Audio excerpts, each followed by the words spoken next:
everyone, welcome to our amazing platform of PW Bangla Foundation. তোমাদের সকলকে অনেক welcome. আর ইয়ো বাচ্চা পার্টি, তোমাদের পরীক্ষা কেমন হয়েছে? সবাই ভালো হয়েছে পরীক্ষা, আমি জানি। সকলে আমাকে জানিয়েছো, যারা আমাদের ব্যাচে ছিলে, মানে ইয়াশাসবি ব্যাচে ছিলে, বোর্ড বুস্টারে ছিলে, তারা আমাকে অনেকে জানিয়েছো যে হ্যাঁ ফিজিক্যাল সায়েন্স পরীক্ষা, মাধ্যমিক পরীক্ষা ভালো হয়েছে। বাট আজকে আমি তোমাদের ফিজিক্যাল সায়েন্সের আমি অনেকটা দেরিতেই আজকে এসেছি, তার কারণ আমার সেদিনকেই উচিত ছিল তোমাদের ভিডিও সলিউশনটা আপলোড করে দেওয়ার। বাট আমার একটু প্রবলেমের জন্য অনেকে আমি বলেও ছিলাম, ব্যাচে বলেছিলাম যে আমার একটু সমস্যা হয়েছিল, তো তার জন্য একটা ছোট্ট অ্যাক্সিডেন্টের জন্য আমি সলিউশন ভিডিওটা দিতে পারিনি তোমাদের সেই দিনকে। তো তার জন্য এখন আমি সম্পূর্ণ সুস্থ আছি, তো তার জন্য ভাবলাম যে হ্যাঁ হয়তো অনেকটা দিন পেরিয়ে গেছে মাধ্যমিক পরীক্ষা হয়ে, তোমাদের হয়তো অনেক দিন রিল্যাক্স কাটিয়ে এদিক ওদিক যাওয়া ঘোরা ফেরা, খাওয়া দাওয়া, এনজয়মেন্ট সব চলছে। বাট তাও আমার মনে হলো যে এটা আমার একটা দায়িত্ব যে তোমাদের ভিডিও সলিউশনটা, যে পুরো মাধ্যমিক পরীক্ষার কোশ্চেনটা অ্যানালাইসিস করা এবং কোশ্চেনের অ্যান্সারগুলো, সঠিক অ্যান্সারগুলো তোমাদেরকে দেওয়া। এবার তোমাদের বাকি সমস্ত অ্যান্সার মানে কোশ্চেন অ্যানালাইসিস সমস্ত কিছু তোমরা অলরেডি পেয়ে গেছো, সেদিনকে লাইভ সেশনেই তোমরা পেয়েছো। বাট একমাত্র ফিজিক্যাল সায়েন্সের ফিজিক্স পার্টের লাইভ সেশন হয়নি, আমি অসুস্থ ছিলাম, তাই জন্য ওটা আমি করতে পারিনি। তার জন্য আমি প্রথমেই ক্ষমা চেয়ে নিচ্ছি তোমাদের কাছে। বাট আমি শুনেছি, তোমাদের সবার থেকে খোঁজ নিয়েছি, তোমাদের পরীক্ষা অনেকের ভালো হয়েছে যারা ব্যাচে ছিলে। বাট যারা আমাকে জানাতে পারোনি তারা আমাকে প্লিজ কমেন্টে জানাও যে তোমাদের ফিজিক্যাল সায়েন্স পরীক্ষাটা কেমন হয়েছিল, মাধ্যমিক পরীক্ষাটা কেমন হয়েছে। যদিও আমি জানি ফিজিক্যাল সায়েন্সের কোশ্চেন কিন্তু একেবারে যে বলবো একদম জলের মতো ইজি পরীক্ষা ছিল, একদম সেটা নয়। তার কারণ বেশ কিছু জিনিস কিন্তু কোশ্চেনে ঘুরিয়ে এসছে, যেরকম তোমাদের হিস্ট্রি, অঙ্ক প্রত্যেকটাতে একটুখানি তো ঘুরিয়ে আসবে, এটা বোর্ডের পরীক্ষা, এটা তো স্বাভাবিক ব্যাপার যে পুরো একদম A to Z জলের মতো প্রশ্ন আসবে না। বাট তোমাদের যদি ফিজিক্যাল সায়েন্সের কনসেপ্টটা ক্লিয়ার থাকে তাহলে কিন্তু প্রত্যেকেই অ্যাবাভ 97 বা অ্যাবাভ 95 অ্যান্সার করেছো। হ্যাঁ 100-এ 100 অনেকেই অ্যান্সার করতে পারোনি, তার কারণ কোশ্চেন কিন্তু খুব একটা জলের মতো ছিল না ফিজিক্যাল সায়েন্সের, তাই না? তোমাদের বেশ কিছু শর্ট কোশ্চেন থেকে শুরু করে বেশ কিছু এমন কিছু প্রমাণও ছিল যেটা কিন্তু সিলেবাসের বাইরে। হ্যাঁ তা বলে আমি একটা কথা বলতে পারি, যারা ইয়াশাসবি স্টুডেন্ট আমাদের কাছে ছিলে, ইয়াশাসবি ব্যাচের কিন্তু অনেক কিছু কমন পড়েছে। যেই একটা কোশ্চেন তোমাদের দিয়েছে দেখবে প্রিজম থেকে, যে ন্যূনতম চ্যুতিকোণের সত্যতা প্রমাণ করতে দিয়েছে, এটা কিন্তু একদমই সিলেবাসের বাইরের টপিক। বাট তাও আমি ইয়াশাসবি ব্যাচে এটা আমি করিয়েছিলাম, তো যারা ইয়াশাসবিতে ছিলে তারা কিন্তু এই প্রুফটা ইজিলি করতে পেরেছো। হ্যাঁ ওটার সাথে একটা অরের অঙ্ক ছিল, সেটা একেবারেই সহজ ছিল, অধিকাংশই ওটা অফকোর্স অ্যাটেন্ড করেছো। বাট যারা আমি বলছি পুরো কোশ্চেনটা সম্পর্কে, প্রচুর কোশ্চেন কিন্তু এমন ছিল, প্রচুর না বলবো না, বেশ কিছু কোশ্চেন এমন ছিল যেটা একটু ঘোরানো ছিল। একটু কনসেপ্টটা যদি জানা না থাকে তাহলে কিন্তু অ্যান্সার করতে বেশ একটু প্রবলেম হবে। বিশেষ করে এটা কিন্তু ফিজিক্সের পার্ট থেকে দিয়েছিল। কেমিস্ট্রি পার্টের কোশ্চেন খুব সোজা ছিল, তোমরা জানো, পুরোটাই বই থেকে ছিল, এমন কোনো কোশ্চেন ছিল না যেটা আউট অফ সিলেবাস বা মানে বাইরে। আর একটা জিনিস আমি তোমাদের বারবার বলেছিলাম, মনে করে দেখো, যে বারবার বলতাম যে previous year question paper solve করো। এমন নয় যে 2023-এর পরীক্ষা পেপারটা আগের বছরের কোশ্চেন এবছর রিপিট হয় না, এইটা কিন্তু করবে না, রিপিট কিন্তু ইজিলি হয় ফিজিক্যাল সায়েন্সে। আমি কিন্তু প্রত্যেকবার বলে গেছি যখন তোমাদের PYQ সিরিজ তোমাদের চলছিল। দেখতেই পাচ্ছ যে ফিজিক্যাল সায়েন্সে কিন্তু ঠিক আগের বছরের একটা কেমিস্ট্রির কোশ্চেন, পুরো একটা বড় কোশ্চেন 3 মার্কসের কোশ্চেন কিন্তু রিপিটেশন হয়েছে। তো বুঝতে পারছো যে ছেড়ে যাব, সাজেশন ভিত্তিক পড়াশোনা করব, এটা কিন্তু মাধ্যমিকের জন্য, সায়েন্স গ্রুপটার জন্য বা আমার ফিজিক্সের বা ফিজিক্যাল সায়েন্সের ক্ষেত্রে কিন্তু এটা একেবারেই অ্যাপ্লিকেবল নয়। তার কারণ সাজেশন ভিত্তিক এই বছর কিন্তু সেই রকমভাবে আসেনি। বেশ কিছু কোশ্চেন, হ্যাঁ অধিকাংশটাই এসছে। আমি যদি বলি পুরো গড়ে পত্তায় যদি আমি ধরি হিসাবটা, যে তোমাদের 80% পুরো কমন, মানে তোমার 90-এ পরীক্ষার 80% মানে ধরো 70, টোটাল 70 মার্কস পুরো কমন ছিল। মানে একেবারেই বই থেকে টানা বইয়ের কোশ্চেন, মানে 75 থেকে 80 হচ্ছে পুরো কমন কোশ্চেন। 10টা কোশ্চেন মানে 10 মার্কসের কোশ্চেন একটু ঘুরিয়েছিল, বিশেষ কিছু অঙ্ক ছিল একটু ঘোরানো। আর অনেকেই যারা কনসেপ্ট পেরেছো জানো, তারা তোমরা অনেকেই অ্যাটেন্ড করেছো এবং পেরেছো নিশ্চয়ই। কিন্তু এবছর মাধ্যমিকের ফিজিক্যাল সায়েন্সে 100-এ 100 তোলাটা হয়তো একটু চাপের, তাই না? তোমাদের অনেক যারা পরীক্ষা দিচ্ছ তারা হয়তো বুঝতে পারবে। হ্যাঁ, 98, 97, 95 এই নাম্বারগুলো তোমরা অনেকেই পাবে, কিন্তু পুরো 100-এ 100 হয়তো একটু তুলতে প্রবলেম হয়েছে, অনেক হবে হয়তো অনেকের, তার কারণ কোশ্চেন একেবারে ইজিয়েস্ট কিন্তু ছিল না। বেশ যারা সাজেশন ভিত্তিক পড়াশোনা করেছো তাদেরকেও বলবো যে হয়তো এমন কিছু কোশ্চেন এসছে যেটা আউট অফ সিলেবাস বা আউট অফ সাজেশন ছিল, তাই না? তো তাই জন্য আমি বারবার করে বলেছি যে ফিজিক্সের কনসেপ্টটাকে, আমি লাস্ট দিনের একটা জিনিস একটা ইয়েতেও বলেছিলাম যে কনসেপ্ট যদি ক্লিয়ার থাকে তাহলে তোমাদের কিন্তু অ্যান্সার করতে কোনো সমস্যাই হবে না। তো যাই হোক, যেটা হয়ে গেছে, যে হো গেয়া সো হো গেয়া, সেটা কিন্তু মাথায় রেখে মানে ভালো যাদের হয়েছে তাদের কোনো প্রবলেম নেই, যাদের একটু খারাপ হয়েছে তাদের বলছি দুঃখ রেখে কোনো ব্যাপার না, কারণ এই মাধ্যমিকের রেজাল্ট কোনো জায়গায় কাজে আসে না, ঠিক আছে? শুধুমাত্র 11-12 সায়েন্স নিয়ে পড়াশোনা করতেই একমাত্র মাধ্যমিকের টোটাল নাম্বারটা কাজে লাগবে, আদারওয়াইজ কোথাও কাজে লাগবে না।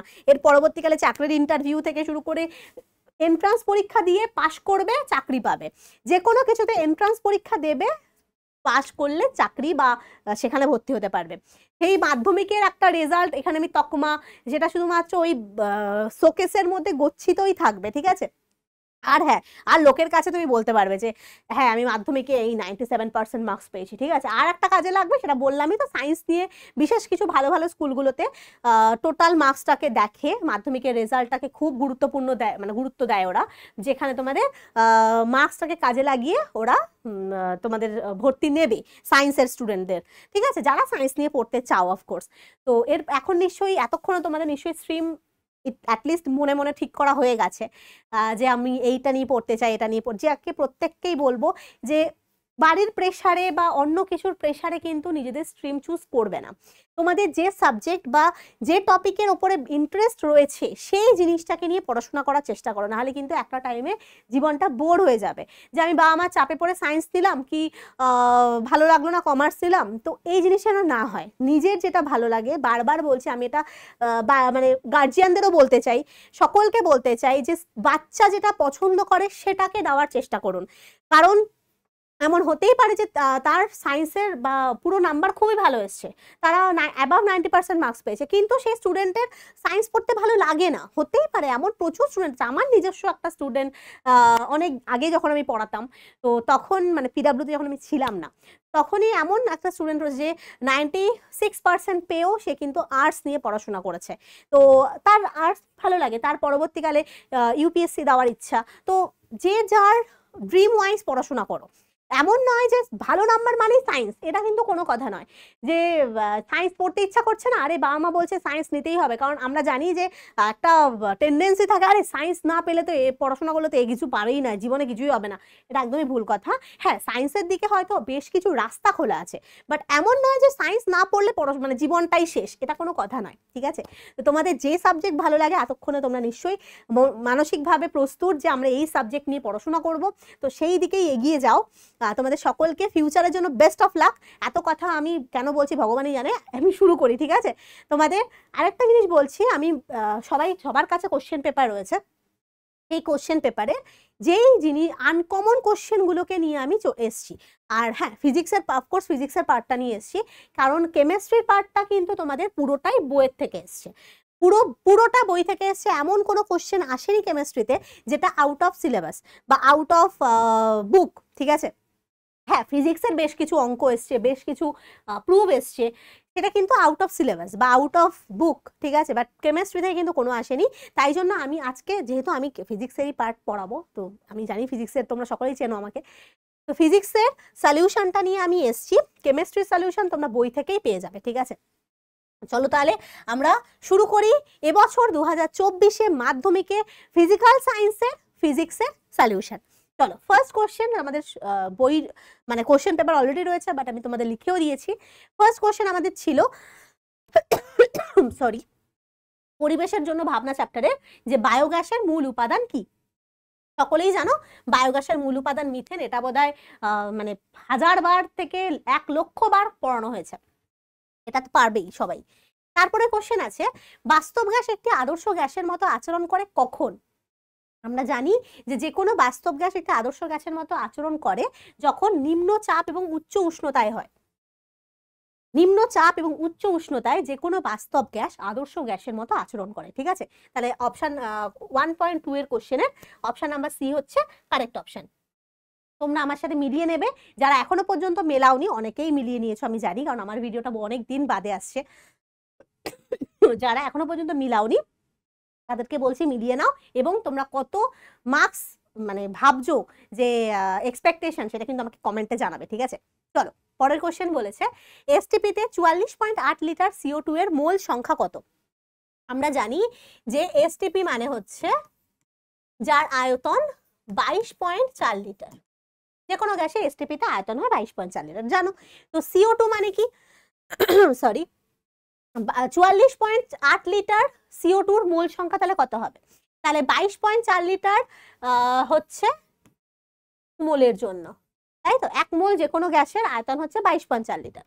বাট আমাকে এখানে জানতে চেয়েছে 44.8 লিটারের কত মোল হবে। ঠিক আছে, তো সিম্পল ব্যাপার, 44.8 বাই 22.4 দ্যাট ইজ কাটাকুটি করলে আসে 2 মোল। তাহলে অ্যান্সার দেখো কত আছে, অপশন নাম্বার সি হচ্ছে 2 মোল। নেক্সট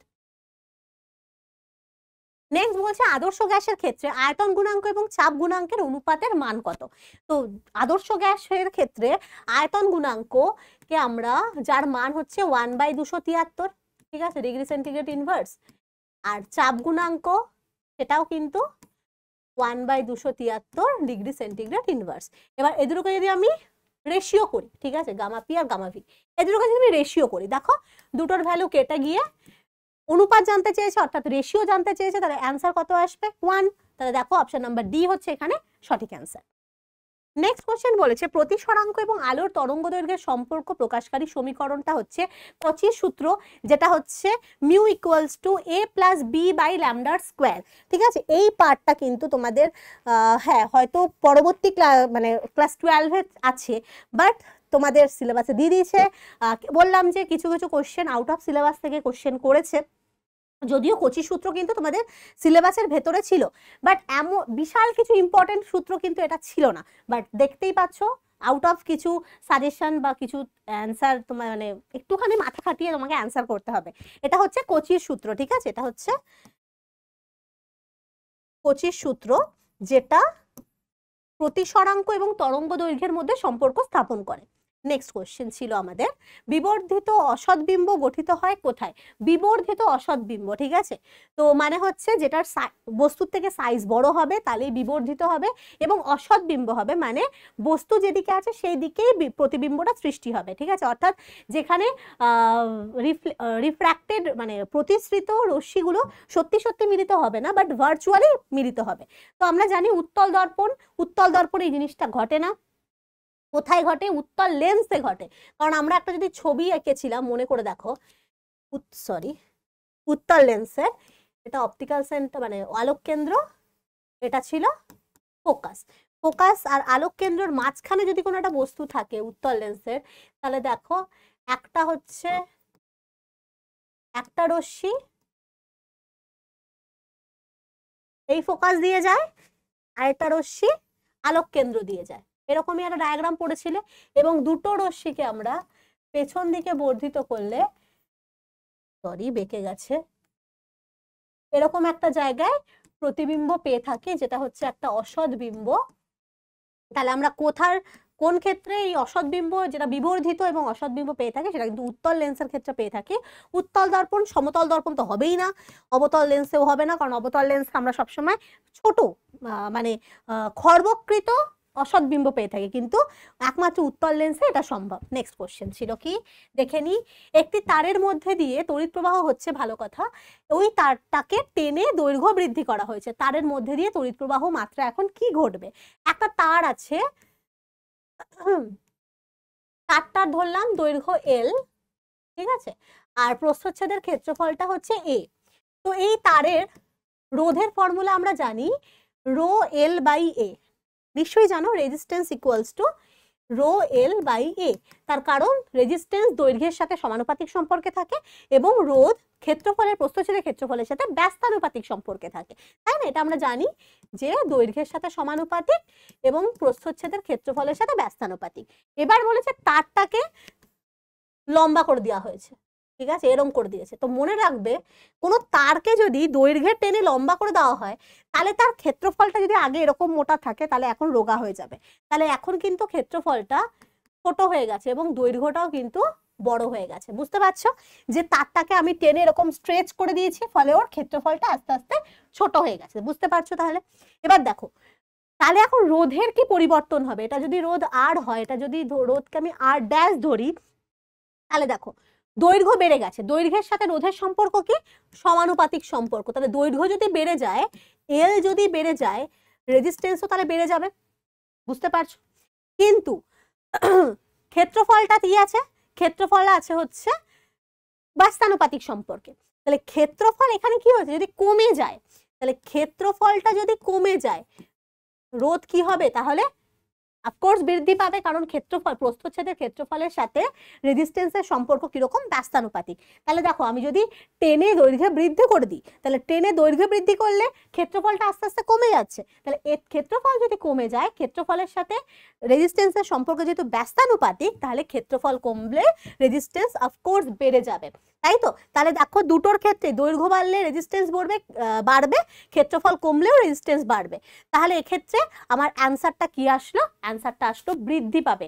যে কোনো তারকে যদি দৈর্ঘ্যে টেনে বৃদ্ধি করে দেওয়া হয় তাহলে কিন্তু ওই তারটার দৈর্ঘ্যের সাথে সাথে রেজিস্ট্যান্স বৃদ্ধি পায় এবং ক্ষেত্রফলটা কমে যায়। তাহলে এখানে অ্যান্সার হবে আমার অপশন নাম্বার এ। ওকে, এরপর আমরা চলে আসছি নেক্সট কোশ্চেনে। বলেছে 5 অ্যাম্পিয়ার তড়িৎ প্রবাহ মাত্রা কোনো পরিবাহীর মধ্যে দিয়ে 30 সেকেন্ড সময় প্রবাহিত হলে মোট প্রবাহিত আধান কত হবে? তাহলে আমাকে কারেন্ট কত বলে দিয়েছে? 5 অ্যাম্পিয়ারের, এবং কত সেকেন্ড ধরে, টাইম কত, টাইম কত? 30 সেকেন্ড ধরে প্রবাহিত হচ্ছে। তো আমরা জানি এই ফর্মুলা, আধান equals to Q equals to IT, নিশ্চয়ই জানো। আই এর তড়িৎ প্রবাহ মাত্রার ফর্মুলা হচ্ছে তড়িৎ আধান বাই সময়, তাই এখান থেকে আসলো হচ্ছে কিউ ইকুয়ালস টু আইটি। তাহলে আমার বসিয়ে দাও 5 ইন্টু, তাহলে 150 কুলম্ব হচ্ছে আমার এক্ষেত্রে সঠিক অ্যান্সার। এই কোশ্চেনগুলো কিন্তু ভীষণ সহজ দিয়েছে, এই কোশ্চেনগুলো আরামসে তোমরা সলভ করতে পেরেছো। এরপরের কোশ্চেন পরমাণু নিউক্লিয়াস থেকে দিয়েছে। আমি কিন্তু বারবার বলছি আমি কিন্তু শুধুমাত্র ফিজিক্সের সলিউশনটা করছি। এরপরেরটা বলেছে যে, কারণ আরেকবার বলে দিচ্ছি ফিজিক্সেরটাই কিন্তু একটু ঘুরিয়ে এসছে, কেমিস্ট্রির পার্টটা ভীষণ সহজ, যেটা তোমরা অলরেডি বই থেকেই পেয়ে যাবে অ্যান্সার। তারপরে বলেছে এই যে একটা বিক্রিয়া বলেছে, সরি এটা বি হবে, এই বিক্রিয়াটিতে নিঃসৃত আলফা এবং বিটা কণার সংখ্যা কত হবে? তাহলে এ থেকে, এ যার ভর সংখ্যা 222 এবং পারমাণবিক সংখ্যা 86, যেটা বিতে রূপান্তরিত হচ্ছে যার ভর সংখ্যা 210 এবং পারমাণবিক সংখ্যা 84। তাহলে দেখতে পাচ্ছ ভর সংখ্যার পরিবর্তন হয় হচ্ছে আলফা কণা নির্গত হলে, এবং কত পরিবর্তন হয়? ভর সংখ্যা 4 একক করে কমে যায়। এক একটা আলফা কণা নির্গত হলে 4 একক করে ভর সংখ্যা কমে যায়। তাহলে 222 থেকে আমি 210 মাইনাস করব, কত হবে? বা আমি যদি এইভাবে অঙ্কটাকে সলভ করি ইজি প্রসেসে, যে ধরি আমি এক্সটি আলফা কণা নির্গত হচ্ছে, এক্সটি আলফা এবং ওয়াইটি বিটা নির্গত হচ্ছে, ঠিক আছে? তাহলে 222 থেকে এক্সটা আলফা হলে কতগুলো ভর সংখ্যা কমে যাবে? 4x খানা কমে যাবে। তাহলে এখান থেকে x ইকুয়ালস টু আসবে 222 মাইনাস 210 বাই 4, তার মানে আমার আসবে 12/4, মানে 3 খানা। তাহলে 3 খানা আলফা কণা নির্গত হবে। তাহলে বিটা কণা নির্গত হওয়া মানে পারমাণবিক সংখ্যা 1 একক করে বৃদ্ধি পাওয়া, বাট আগে তো আলফা নির্গত হয়েছে। তাহলে 86 থেকে প্রথমে আলফা নির্গত হওয়া মানে পারমাণবিক সংখ্যা 2 একক কমে যাওয়া, এবং বিটা নির্গত হওয়া মানে পারমাণবিক সংখ্যা 1 একক কমে যাওয়া। তাহলে আমি এবার বসিয়ে দেব 86 minus 2 into 3 plus Y, that is 84। তাহলে 3 দুগুণে 6, মানে হচ্ছে Y equals to 84 minus 80, that is 4 হচ্ছে বিটা। তাহলে 3 খানা আলফা 4 খানা বিটা কোথায় আছে? অপশন নাম্বার বি হচ্ছে এক্ষেত্রে কারেক্ট অপশন। নেক্সট কোশ্চেনের কেমিস্ট্রির আমি এমসিকিউ গুলো জানিয়ে দিই। মৌলগুলিকে তড়িৎ ধনাত্মকতার ঊর্ধ্বক্রমে অনুসারে সাজালে কোনটা সঠিক হবে? তো এখানে কার্বন, নাইট্রোজেন, অক্সিজেন আর ফ্লুরিনের রেসপেক্টে তড়িৎ ধনাত্মকতা অনুযায়ী সাজাতে বলেছে। আর এখানে greater than less than sign দিয়ে দিয়েছে, সো এখানে ঊর্ধ্বক্রম অধক্রম তোমাকে ইজিলি বুঝতেই পারা যাচ্ছে। তোমরা জানো যে ফ্লুরিনের তড়িৎ ঋণাত্মকতার মানটা সব থেকে বেশি হয়, তাই তো? তাহলে তড়িৎ ধনাত্মকতা ফ্লুরিনের সব থেকে কম হবে, একদম ইজি প্রসেস। তড়িৎ ঋণাত্মকতা যার সব থেকে বেশি, তড়িৎ ধনাত্মকতা তার সব থেকে কম। কারণ তড়িৎ ঋণাত্মকতা মানে কি, অন্যান্য কোনো যখন সমযোজী বন্ধন করে বা কোনো রকম যখন বন্ধন করে, অন্য ইলেকট্রনের জোরকে তার নিজের দিকে টেনে রাখার ক্ষমতাটাকেই বলা হয় তড়িৎ ঋণাত্মকতা। এবং যত পর্যায় সারণীর ডান দিকে যাওয়া যায় তত কিন্তু সেই তড়িৎ ঋণাত্মকতাটা বাড়তে থাকে। তো একমাত্র ফ্লুরিন হচ্ছে সব থেকে তড়িৎ ঋণাত্মক একটা এলিমেন্ট। তাহলে তড়িৎ তো তোমাকে ধনাত্মকতার জন্য জানতে চেয়েছে, তাহলে তড়িৎ ধনাত্মকতা ফ্লুরিনের সব থেকে কম। উল্টো প্রসেস, যে তড়িৎ ঋণাত্মকতা মানে কাছের দিকে টেনে রাখা, তড়িৎ ধনাত্মকতা মানে দূরের দিকে সরিয়ে রাখা, তাহলে তড়িৎ ধনাত্মকতা ফ্লুরিনের সব থেকে কম।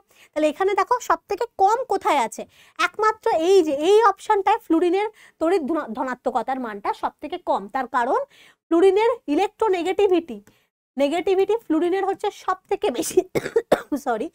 আর তাহলে ইলেকট্রোপজিটিভিটি অর্থাৎ তড়িৎ ধনাত্মকতা হচ্ছে ফ্লুরিনের সব থেকে কম হবে। তাহলে অপশন নাম্বার বি এক্ষেত্রে কিন্তু, যেহেতু এখানে অপশনের ক্ষেত্রে দেখো কার্বনের হচ্ছে তড়িৎ ধনাত্মকতা সব থেকে বেশি হয়, একদমই সঠিক। আর তড়িৎ ঋণাত্মকতা কার্বনের ক্ষেত্রে সব থেকে কম হয়, তাহলে এখানে অপশন নাম্বার বি হচ্ছে সঠিক অ্যান্সার। পরের কোশ্চেন বলেছে NaCl যৌগে Na এবং Cl পরমাণুর ইলেকট্রন বিন্যাসটা লেখো।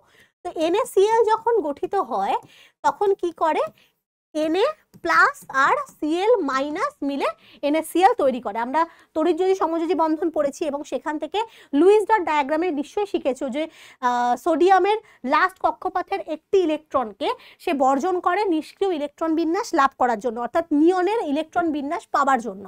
তার জন্য সোডিয়ামের নর্মালি ইলেকট্রন বিন্যাসটা হয় এটা 11 হয়। সোডিয়াম 11টা ইলেকট্রন থাকে, প্রথম কক্ষপথে দুটো, কে কক্ষপথে দুটো, কে এল কক্ষপথে 8টা এবং এম কক্ষপথে 1টি থাকে। এবং এই ইলেকট্রনটাকে সে ক্লোরিনকে দান করে দেয়। ক্লোরিনের নর্মাল ইলেকট্রন হচ্ছে 17টা, তাহলে কত হয় 2, 8, 7, ঠিক আছে। আর ক্লোরিনের কি, ও প্রত্যেকটা লাস্ট অরবিটে 8টা ইলেকট্রন রাখলেই সেই নিষ্ক্রিয় ইলেকট্রন বিন্যাস লাভ করতে পারবে। তাহলে ক্লোরিন কিন্তু এই ইলেকট্রনটাকে সে নিজের লাস্ট কক্ষপথে গ্রহণ করে, ফলে সোডিয়াম প্লাস হয়ে যায়, অর্থাৎ 2, 8 হয়ে যায় ওর ইলেকট্রন বিন্যাসটা। আর ক্লোরিন কিন্তু একটা ইলেকট্রন গ্রহণ করলে Cl মাইনাস হয়ে যায়, যার ইলেকট্রন বিন্যাসটা হয়ে যায় 2, 8, 8। তাহলে দেখো সোডিয়াম ক্লোরাইডের Na প্লাস Cl এর ইলেকট্রন বিন্যাস কি হবে, Na প্লাসের হচ্ছে 2, 8 আর এটা হচ্ছে 2, 8, 8। তাহলে অপশন নাম্বার ডি এখানে কিন্তু সঠিক অ্যান্সার। এখানে অনেকেই কিন্তু এই অপশন নাম্বার সিটাকে মেরে আসবে, কারণ সোডিয়ামের ইলেকট্রন বিন্যাস এটা, ক্লোরিনের এটা, তাহলে এটাই হবে অ্যান্সার। বাট না, NaCl এর ক্ষেত্রে কিন্তু সোডিয়াম তার একটি ইলেকট্রনকে, লাস্ট কক্ষপথের একটি ইলেকট্রনকে ক্লোরিনকে দান করে দেয়, তো তার জন্য কিন্তু এখানে অপশন নাম্বার ডিটা সঠিক অ্যান্সার হবে। তারপরে 12 নম্বর মানে 1.12 নম্বর কোশ্চেন বলেছে তড়িৎ বিশ্লেষের মধ্যে দিয়ে তড়িৎ পরিবহন সংক্রান্ত নিচের কোন বক্তব্যটি সঠিক নয়। আচ্ছা, কোনটা ভুল সেটা জানতে চেয়েছে। তড়িৎ বিশ্লেষণের জন্য রাসায়নিক পরিবর্তন হয়, আমরা জানি তড়িৎ বিশ্লেষণের মধ্যে রাসায়নিক পরিবর্তন হয়। দ্রবীভূত বা গলিত অবস্থায় তড়িৎ পরিবহন করে, এটাও সঠিক। উষ্ণতা বৃদ্ধিতে সাধারণত রোধ বাড়ে, এইটা কিন্তু ভুল কথা। উষ্ণতা বৃদ্ধিতে রোধ কিন্তু তড়িৎ বিশ্লেষণের ক্ষেত্রে কমে যায়, তার কারণ আয়নগুলোর মোবিলিটি আরো ভালো করে বেড়ে যায়, তো দ্যাটস ওয়াই কিন্তু রোধ সেক্ষেত্রে কমে যাওয়ার কথা। তাই কিন্তু এই স্টেটমেন্টটা কিন্তু এক্ষেত্রে ভুল রয়েছে। আয়ন দ্বারা তড়িৎ পরিবাহিত হয়, এটা আমরা জানি, আয়ন দ্বারাই তড়িৎ বিশ্লেষণের মধ্যে দিয়ে তড়িৎ পরিবহনটা হয়। এরপরে বলেছে যে গ্যাসটি নেসলার বিকারক ব্যবহার করে শনাক্ত করা যায়, তাহলে কি সেটা কি? নেসলার বিকারক আমরা জানি পটাশিয়াম মার্কিউরিক আয়োডাইড K2HgI4, যার ক্ষারীয় দ্রবণ নেসলার বিকারক, তাই তো। যেটা কার শনাক্তকরণে ব্যবহার হয়? অ্যামোনিয়া গ্যাস শনাক্তকরণে ব্যবহার হয়, যেটা তামাটে বাদামি বর্ণ ধারণ করে, তাই তো। নেসলার বিকারকে অ্যামোনিয়া গ্যাস তামাটে বাদামি বর্ণ ধারণ করে, তাহলে এক্ষেত্রে কিন্তু অপশন ডিটা সঠিক অ্যান্সার। তারপরে বলছে তাপীয় বিজারণ পদ্ধতিতে নিষ্কাশিত ধাতু কোনটা? তাপীয় বিজারণ পদ্ধতিতে নিষ্কাশিত ধাতু অফকোর্স আয়রন, তোমরা জানো, এটা ধাতুবিদ্যা চ্যাপ্টারে পড়েছো। তারপরের কোশ্চেন, লাস্ট কোশ্চেন এমসিকিউ, কোন রাসায়নিক বিক্রিয়াটিতে ক্লোরোফ্লম উৎপন্ন হয় তা শনাক্ত করো। তো ক্লোরোফ্লম উৎপন্ন হয় হচ্ছে এই বিক্রিয়াটায়, তোমরা জানো, এটা পড়েছো অলরেডি লাস্ট চ্যাপ্টারের জৈব রসায়ন চ্যাপ্টারের ফর্মুলা, এটা CH-Cl3 প্লাস HCl, ঠিক আছে? অর্থাৎ এখানে অপশন নাম্বার সি হচ্ছে কারেক্ট অপশন। নেক্সট কোশ্চেন আমরা অতি সংক্ষিপ্ত প্রশ্নে চলে যাব, যেখানে প্রথম পরিবেশের ধারণা থেকে কোশ্চেন দিয়েছে যে ক্লোরিন পরমাণু ওজোন অণু বিনষ্ট ঘটায় একটি বিক্রিয়ার সাহায্যে, সেটা দেখাও। এটা হচ্ছে মানে ক্লোরোফ্লুরোকার্বন কিভাবে ওজোন স্তরকে ধ্বংস করে, বাট সেটার শুধুমাত্র একটা বিক্রিয়া চেয়েছে যেখানে একটা ক্লোরিন পরমাণু ওজোনকে ধ্বংস করে ক্লোরিন অক্সাইড তৈরি করছে এবং অক্সিজেন গ্যাস তৈরি করছে। তাহলে আমরা সিম্পল জাস্ট ক্লোরিন অক্সিজেনের সাথে বিক্রিয়া করে ক্লোরিন অক্সাইড তৈরি করে এবং O2 তৈরি করে, জাস্ট এই বিক্রিয়াটা লিখবো, আমি একে এক পেয়ে যাব, ঠিক আছে? আর কিচ্ছু লিখতে হবে না, এরপরে ফার্দার কোনো বিক্রিয়া, আগের কোনো বিক্রিয়া লেখার কোনো দরকার নেই, জাস্ট একটা বিক্রিয়া চেয়েছে, একটা বিক্রিয়া লিখে আমরা গল্প শেষ করে দেবো। পরের কোশ্চেন বলেছে বায়ুমণ্ডলের কোন স্তরে সর্বনিম্ন তাপমাত্রা লক্ষ্য করা যায়, এটা তো জানো, মেসোস্ফিয়ার স্তরে, যেখানে টেম্পারেচার প্রায় -92°C কাছাকাছি, যে জন্য এই স্তরটাকে শীতলতম অঞ্চল বলা হয়। তারপরের কোশ্চেন, এটারই অথবা কোশ্চেন ছিল, আন্তর্জাতিক স্পেস স্টেশনের কক্ষপথটি বায়ুমণ্ডলের কোন স্তরে অবস্থিত? এক্সোস্ফিয়ারে স্পেস স্টেশন করা হয়, তাই তো? সব থেকে বহির্গত অঞ্চল, মানে বায়ুমণ্ডলের সব থেকে উচ্চতম অঞ্চল হচ্ছে এক্সোস্ফিয়ার, যেখানেই মহাকাশ স্টেশনকে করা হয়, অর্থাৎ কৃত্রিম উপগ্রহ সেখানেই স্টেশন করা হয়। তারপরে বলেছে, তারপরের ফিজিক্সের কোশ্চেনটা আমি বলছি, কারণ কেমিস্ট্রি কোশ্চেন খুবই সহজ, তোমরা পড়ে নিয়েছো। বলেছে অ্যালুমিনিয়ামের দৈর্ঘ্য প্রসারণ গুণাঙ্ক এত ডিগ্রি সেন্টিগ্রেড ইনভার্স হলে এসআই এককের মান কত? অফকোর্স ওটা দেখতে পাচ্ছ ডিগ্রি সেন্টিগ্রেড ইনভার্স, অর্থাৎ এটার মানটা বলে দিয়েছে সিজিএসএ, কিন্তু এসআইতে নিয়ে যেতে গেলে আমাকে কেলভিনে নিয়ে যেতে হবে। কিন্তু মনে রাখবে সেন্টিগ্রেড ইনভার্স আর কেলভিন ইনভার্স করতে গেলে যেহেতু দৈর্ঘ্য প্রসারণ গুণাঙ্ক উষ্ণতার পার্থক্যের উপর নির্ভর করে, তো এসআইতে কিন্তু এর ভ্যালুটা সেমই থাকবে, জাস্ট ইউনিটটা চেঞ্জ হয়ে গিয়ে কেলভিন ইনভার্স হয়ে যাবে, ঠিক আছে? যদি ফারেনহাইটে চেঞ্জ করতে দিত তাহলে কিন্তু অন্যরকম হতো, 5/9 দিয়ে গুণ করতে হতো, কিন্তু এখানে জাস্ট এসআইতে জানতে চেয়েছে, অর্থাৎ কেলভিন ইনভার্সে জানতে চেয়েছে।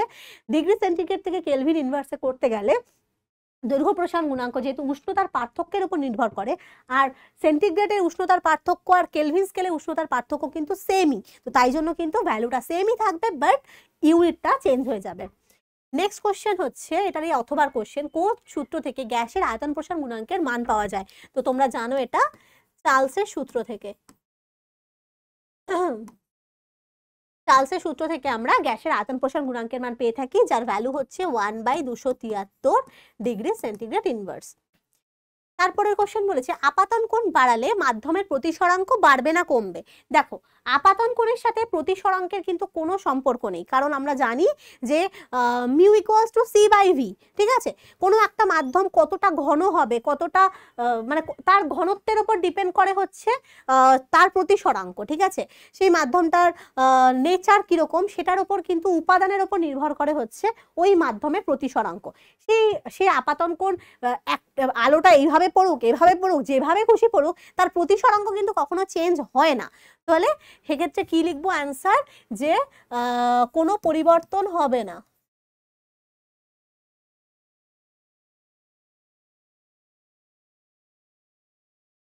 কারণ মাধ্যমের প্রতিসরাঙ্ক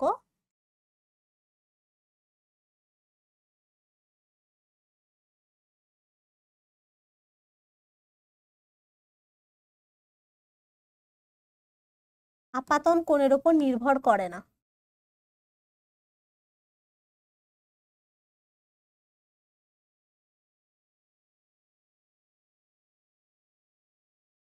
ওকে, নেক্সট কোশ্চেন বলেছে উত্তল লেন্স থেকে f এবং 2f দূরত্বের মধ্যে বস্তু রাখলে এর প্রতিবিম্বটা কোথায় গঠিত হবে? তো f এবং 2f এর মধ্যে যদি কোনো উত্তল লেন্সের সামনে বস্তু রাখা হয়, এটা হচ্ছে f1, f2, 2f1, এইখানে একটা বস্তু আছে, ঠিক আছে? এই যাবে আরেকটা লাইট হচ্ছে আলোক কেন্দ্র গিয়ে গিয়ে এইরকম জায়গায় প্রতিবিম্বটা দেখতে পাচ্ছ উৎপন্ন হয়েছে। ঠিক আছে, তাহলে খেয়াল করে দেখো কোন পজিশনে উৎপন্ন হলো। উত্তল লেন্সের মানে বস্তু যেদিকে আছে তার বিপরীত প্রান্তে, উত্তল লেন্সের 2f এর পরে, ঠিক আছে, মানে 2f এর পেছনে। তাহলে কি অ্যান্সার লিখবো যে, সরি আমার প্রচন্ডই কাশি হয়েছে, অ্যান্সার লিখবো হচ্ছে লেন্সের বিপরীত প্রান্তে,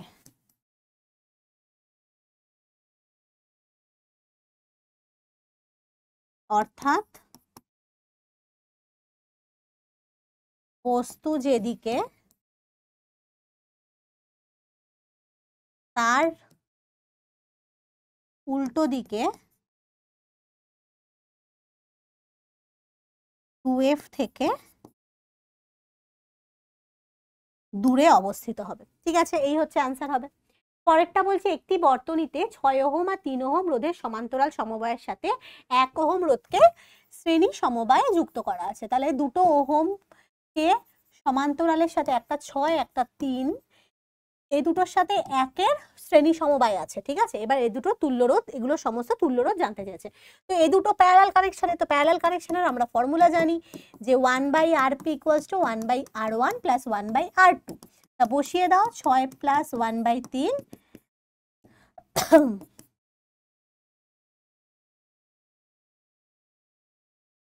তাহলে আমার আরপি আসলো 2 ওহম। ঠিক আছে, এবার আমরা এখান থেকে স্টেপ 2 আঁকবো। আমি কেন এত স্টেপ একে একে দেখাই, তার কারণ এগুলো না তোমাদের ক্লাস 12-এও রয়েছে, যাতে তোমাদের 12-এ এগুলো করতে কোনো অসুবিধা না হয়।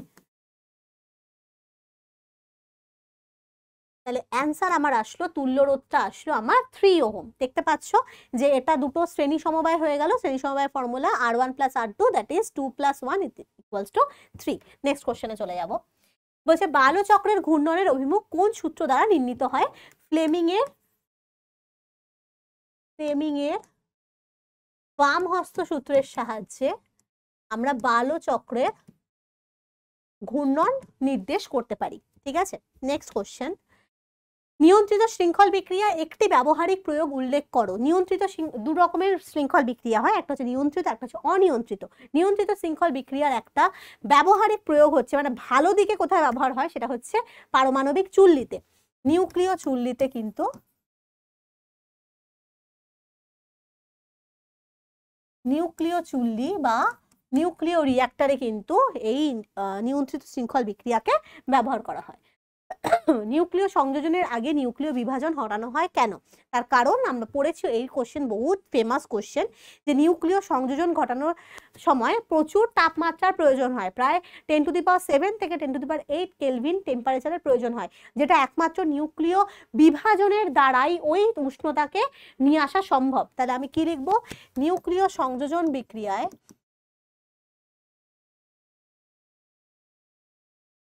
নিউক্লিয় সংযোজন বিক্রিয়া ঘটানোর জন্য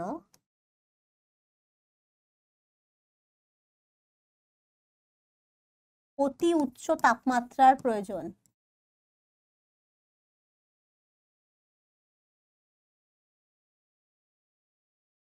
(10⁷ থেকে 10⁸ কেলভিন তাপমাত্রার প্রয়োজন, যা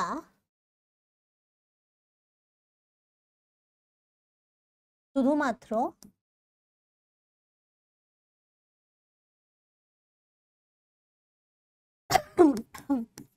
নিউক্লিয় বিভাজন বিক্রিয়ার ফলে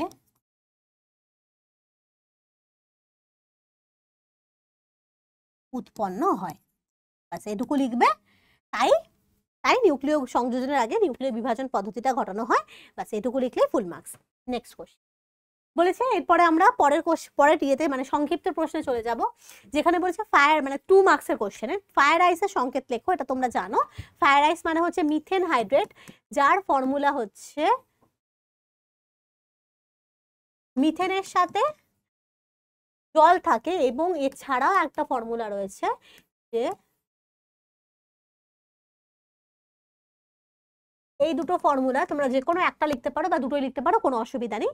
এরপরে বলেছে কিভাবে মিথেন গ্যাসকে মানে মিথেন হাইড্রেট থেকে নিষ্কাশন করা হয়। তো তোমরা জানো যে যদি আমরা আমি লিখেও দিয়েছি দেখো, যদি উচ্চ উষ্ণতা দেওয়া হয় তাহলে মিথেন হাইড্রেট থেকে বা কেলাসটা থেকে মিথেন গ্যাস বেরিয়ে যায়, এবং যদি ওই মিথেন হাইড্রেটের কেলাসে কার্বন ডাই অক্সাইডকে ইনজেক্ট করা হয়, মানে কার্বন ডাই অক্সাইডটাকে অতিরিক্ত প্রেসার দিয়ে ওটার মধ্যে দেওয়া হয়, তাহলে কিন্তু মিথেন হাইড্রেট থেকে মিথেন গ্যাস ইজিলি বেরিয়ে যায় এবং সেটাকে একটা সিলিন্ডারে কালেক্ট করা হয়, সরি।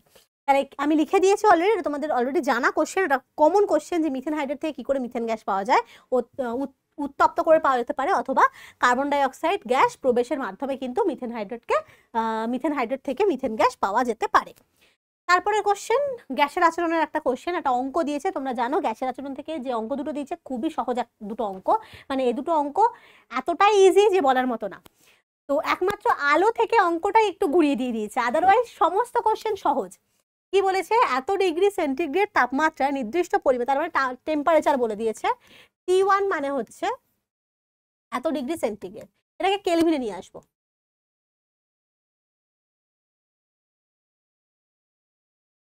তাহলে 270 কেলভিন, কারণ মাইনাসে আছে দেখতেই পাচ্ছ, তার জন্য 273-এর সাথে মাইনাস করলাম। এবারে বলেছে গ্যাসের আয়তনটা সেই সময়, তাহলে V1টা হচ্ছে 750 সিসি, সিসি মানে কিন্তু সেমি কিউব। তারপরে বলেছে গ্যাসটাকে স্থির চাপে, চাপ স্থির আছে, মনে রাখবে চাপ কি স্থির। কোন সূত্রে চাপ স্থির থাকে? চার্লসের সূত্রে, তাই তো। চাপ স্থির রেখে উত্তপ্ত করা হচ্ছে, ভালো কথা, যতক্ষণ না পর্যন্ত আয়তনটা 1 লিটার না হয়। তাহলে সেকেন্ড আয়তন, অন্তিম আয়তন কত? 1 লিটার। আচ্ছা, 1 লিটারের সাথে সিসির সম্পর্ক বা সেমি কিউবের সম্পর্ক কি? 1 লিটার মানে হচ্ছে 1000 সেমি কিউব, তাই তো, 1000 ঘন সেমি। তাহলে V2 পেয়ে গেছি, জানতে চেয়েছেন উষ্ণতাটা কত, T2টা কত। তাহলে চার্লসের সূত্র থেকে পাই V1 by T1 equals to V2 by T2। বসিয়ে দাও মান, 750 by 270 is equals to 1000 by T2। তাহলে এখান থেকে T2 মানে হচ্ছে 1000 ইন্টু 270 বাই 750। কাটো, 5 দিয়ে কাটো,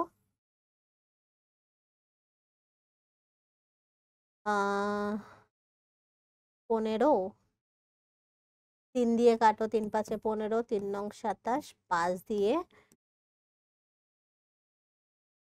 360 কেলভিন আসছে।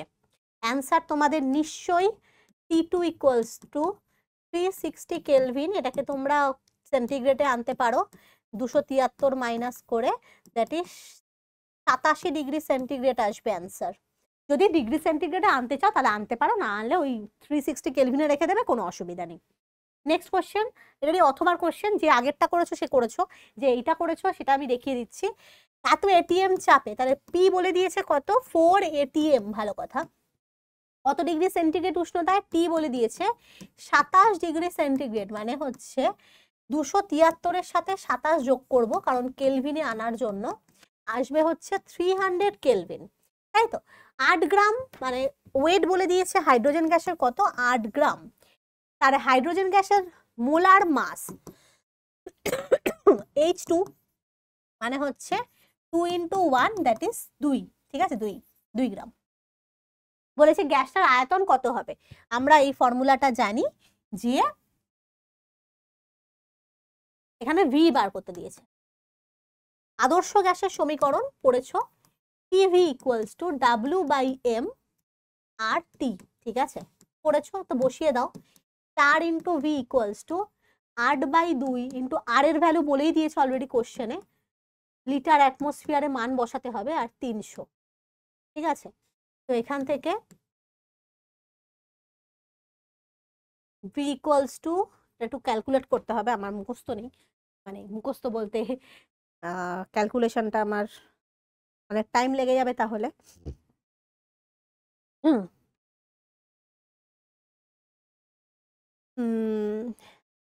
24.6 লিটার হচ্ছে এটার অ্যান্সার। তাহলে আমাদের এটার আয়তনটা আমার চলে আসবে 24.6টা। আশা করি এই অঙ্কটা সকলেই করেছো, কারণ এই অঙ্কটা কিন্তু বহুতই সহজ ছিল। এবারে আসছে আলোর কোশ্চেন। আলোর কোশ্চেনগুলো কিন্তু একটু ঝাঁকানাকা কোশ্চেন দিয়েছে, ঠিক আছে। কি বলেছে দেখি, একটি সমবাহু প্রিজমের পৃষ্ঠে আলোক রশ্মি কত কোণে আপতিত হলে ন্যূনতম চ্যুতিকোণ 20 ডিগ্রি হবে। ফার্স্ট অফ অল ন্যূনতম চ্যুতিকোণের ফর্মুলাটা তোমাদের সিলেবাস ওরিয়েন্টেড নয়, কিন্তু তাও দিয়েছে, কিছু সিলেবাসের বাইরে কোশ্চেন দিয়েছে, কিছু করার নেই, দিয়েছে যখন করতেই হবে। ফার্স্ট অফ অল সমবাহু প্রিজম মানে হচ্ছে অ্যাঙ্গেল এ হচ্ছে 60 ডিগ্রি। সমবাহু প্রিজমের প্রতিটা অ্যাঙ্গেলের ভ্যালু হচ্ছে 60 ডিগ্রি হয়, কারণ সমবাহু ত্রিভুজ প্রতিটা কোণের মান 60 ডিগ্রি।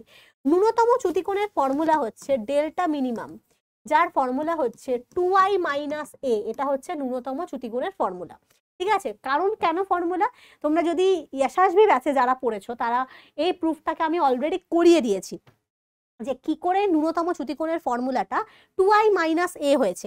এমনকি এই প্রুফটা তোমাদের এবছরে অথবা একটা 4.4-এর কোশ্চেনের অথবায় দিয়ে দিয়েছিল।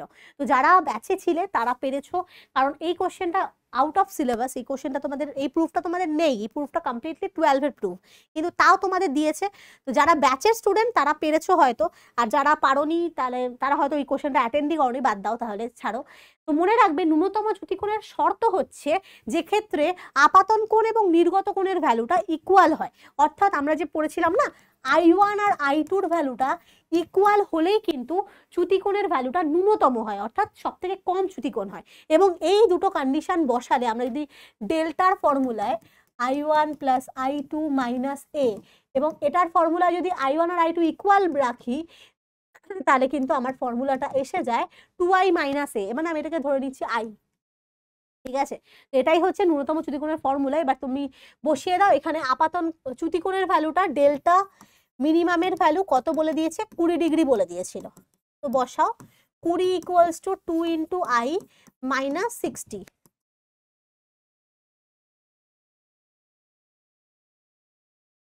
তাহলে i এর আপাতন কোণের ভ্যালুটা এসে যাচ্ছে 40 ডিগ্রি। তাহলে 40 ডিগ্রি কোণে আপতিত হলে কিন্তু এই ভ্যালুটা ন্যূনতম চ্যুতিকোণ দেবে প্রিজমের। এই আপাতন কোণের জন্য এই প্রিজমের ন্যূনতম চ্যুতিকোণের ভ্যালুটা 20 ডিগ্রি হবে। তাহলে এই অঙ্কটা যদি যারা পেরেছো ভালো কথা, যারা পারোনি তারা হয়তো পরের অঙ্কটা ট্রাই করেছো। এই পরের অঙ্কটা কিন্তু আবারও একটু ঘুরানো অঙ্ক, কারণ লাস্ট পার্টটা যেটা দিয়েছে যে কতটা সময় লাগবে, এই পার্টটা কিন্তু একটু ঘোরানো। 9-এর কনসেপ্ট যদি না জানা থাকে বা 9-এর বেগের ফর্মুলা যদি না জানা থাকে, তাহলে কিন্তু অঙ্কটা হয়তো হয়নি কারোর। কি বলেছে, একটা কাচের ফলক যার বেধ হচ্ছে এত, আছে একটা কাচের ফলক আছে যার এই বেধটা হচ্ছে 2 মিলিমিটার। আচ্ছা, বেধকে আমি ডি দিয়ে লিখছি, ডি হচ্ছে 2 মিলিমিটার। মিলিমিটার থেকে তো অঙ্ক হয় না, মিটারে কনভার্ট করতে হবে। তাহলে 2/1000, দ্যাট ইজ 2 × 10⁻³ মিটার, ঠিক আছে। এবার প্রতিসরাঙ্ক কাচের বলে দিয়েছে, এটার মিউর ভ্যালু বলে দিয়েছে 1.5। মিউ = 1.5। যদি আমরা এটাকে ইজি করতে চাই তো 3/2 লিখতে পারি। এবং কি বলতে চেয়েছে, বেগের ভ্যালু জানতে চেয়েছে। ভালো কথা। তো আমরা জানি যে বায়ু থেকে কাচে ঢুকছে, ঠিক আছে। তো আমরা এই ফর্মুলাটা জানি, মিউ = c/v, তাই তো। তো মিউর ভ্যালু কত, 3/2। এবং সি এর শূন্য মাধ্যমে আলোর বেগ কত হয় সেটা আমাদের সকলের জানা আছে। তো বসিয়ে দাও। তাহলে কাচ মাধ্যমের যে বেগের মানটা কিন্তু আমরা ইজিলি বার করতে পারবো। তাহলে কাচের মধ্যে যদি বেগ v হয়, তো কাচের মধ্যে বেগের মানটা কিন্তু আমরা ইজিলি বার করতে পারবো, যেটা আসছে হচ্ছে আমার 2 × 10⁸ মিটার/সেকেন্ড। এটা আমার কি আসলো, কাচে আলোর বেগ। ভালো কথা। এবারে আমরা জানতে চেয়েছে যে কতটা সময় লাগবে, এই কাচের ফলকটাকে ভেদ করে বেরোতে কতটা টাইম লাগবে। তো আমরা বেগ = জানি ত্বরণ বাই সময়, তাই তো। তাহলে v = s/t। তাহলে এখান থেকে সময় জানতে চেয়েছে, s/v। s মানে কত, 2 মিলিমিটার, মানে 2 × 10⁻³ আর v মানে কত, যেটা নতুন বেরোলো। তাহলে আমার কত আসছে, 10⁻³ -8 মানে 10⁻11 সেকেন্ড। অ্যান্সার আসবে আমার 10⁻11 সেকেন্ড। এটা যারা করেছো তারা হ্যান্ডস অফ, খুবই ভালো কথা, তারা এটা পেরেছো, কারণ লাস্ট পার্টটা একটু ঘুরিয়ে দিয়েছে, ঠিক আছে? এইটুকু পার্ট তো তোমরা নিজেরাই জানো, প্রচুর অঙ্ক প্র্যাকটিস করেছো, বাট লাস্ট পার্টটা কিন্তু একটু ঘোরানো ছিল। নেক্সট কোশ্চেনে চলে যাই। বলেছে একটি বৈদ্যুতিক কোষের অভ্যন্তরীণ রোধ এবং ইএমএফ এর মধ্যে সম্পর্ক প্রতিষ্ঠা করতে।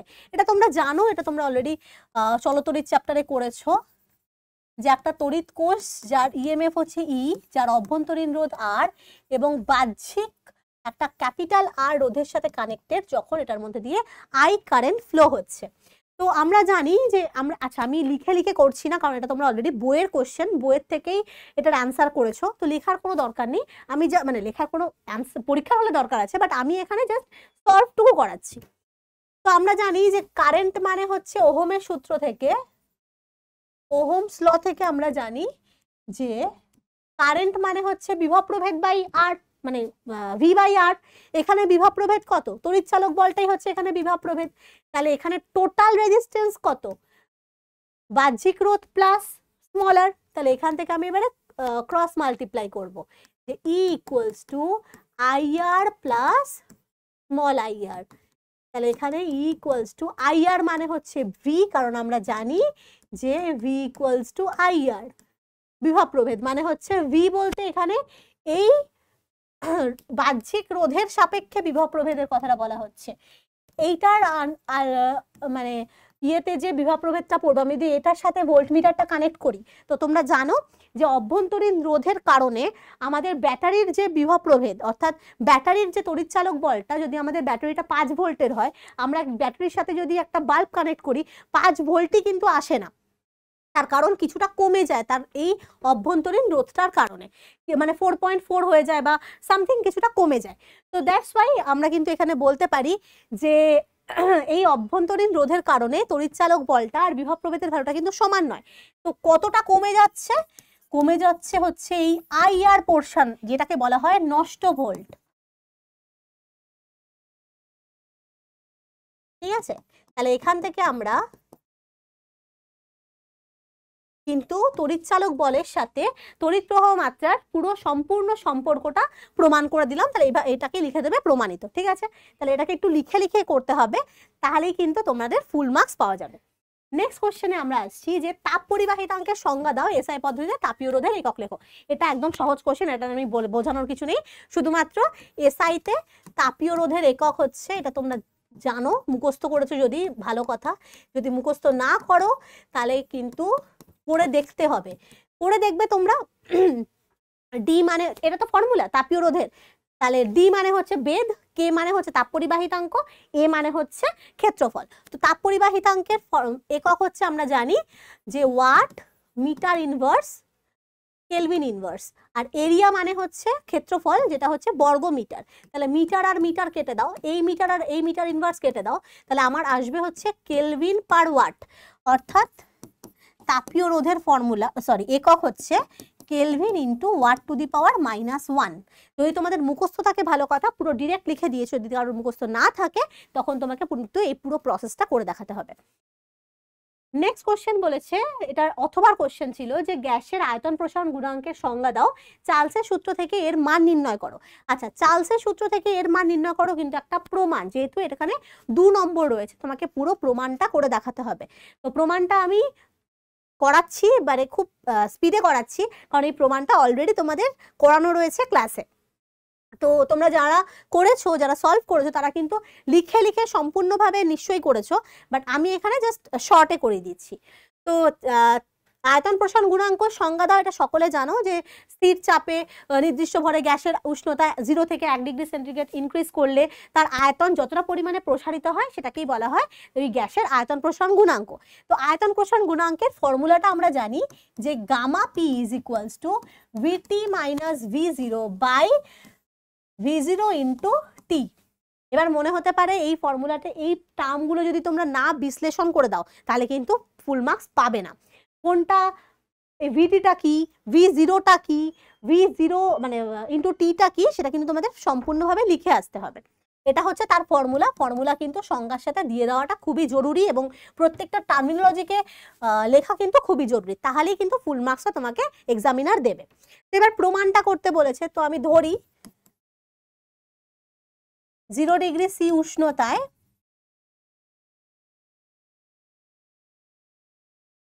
গ্যাসের আয়তন V0, ঠিক আছে, আর টি ডিগ্রি সেন্টিগ্রেড উষ্ণতায় গ্যাসের আয়তন হয়ে যাচ্ছে VT হয়ে যাচ্ছে। তার কারণ উষ্ণতা বাড়ার সাথে সাথে আয়তনটা বৃদ্ধি পায়। তাহলে এবার আয়তন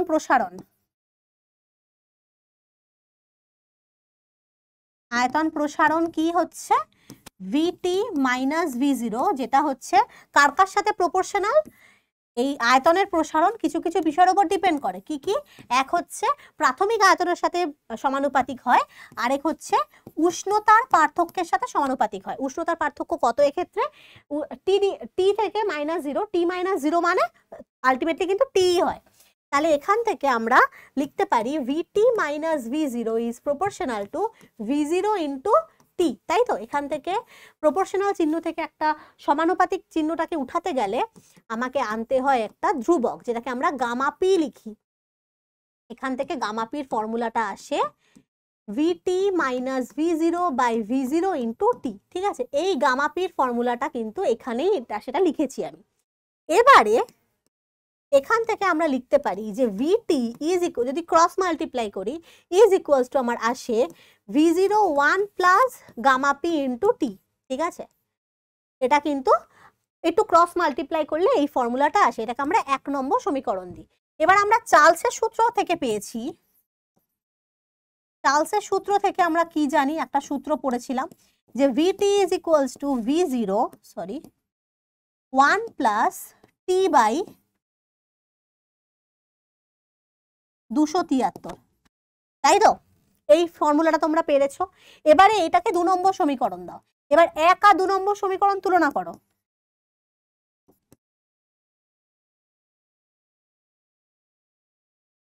তাহলে গামা পির ভ্যালুটা কত আসছে? 1/273 ডিগ্রি সেন্টিগ্রেড ইনভার্স।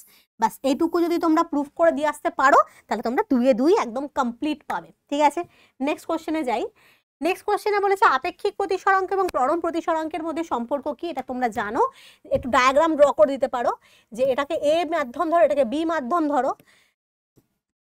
ধরো একটা আলোক রশ্মি, এটা হচ্ছে অভিলম্ব, একটা আলোক রশ্মি এ মাধ্যম থেকে বি মাধ্যমে প্রবেশ করছে, ঠিক আছে?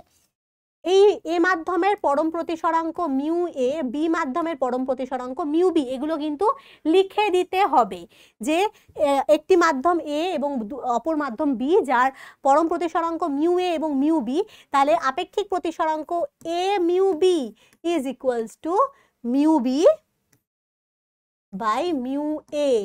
এটাই হচ্ছে আপেক্ষিক প্রতিসরাঙ্ক এবং পরম প্রতিসরাঙ্কের মধ্যে সম্পর্ক। জাস্ট সম্পর্কটা লিখতে বলেছে, প্রমাণ করতে বলেনি। জাস্ট ছবিটা এঁকে সম্পর্কটা লিখে কোনটা কি সম্পর্কর প্রতিটা মান মানে তুমি যদি এখন লিখে দিতে পারবো। এখানে এ মিউ বি হলো সরি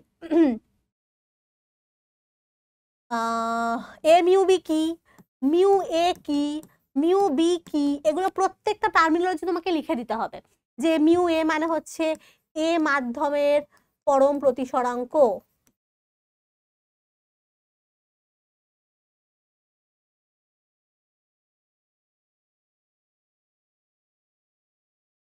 মিউ বি মানে হচ্ছে বি মাধ্যমের পরম প্রতিসরাঙ্ক, আর এ মিউ বি মানে হচ্ছে এ এর সাপেক্ষে বি এর আপেক্ষিক প্রতিসরাঙ্ক।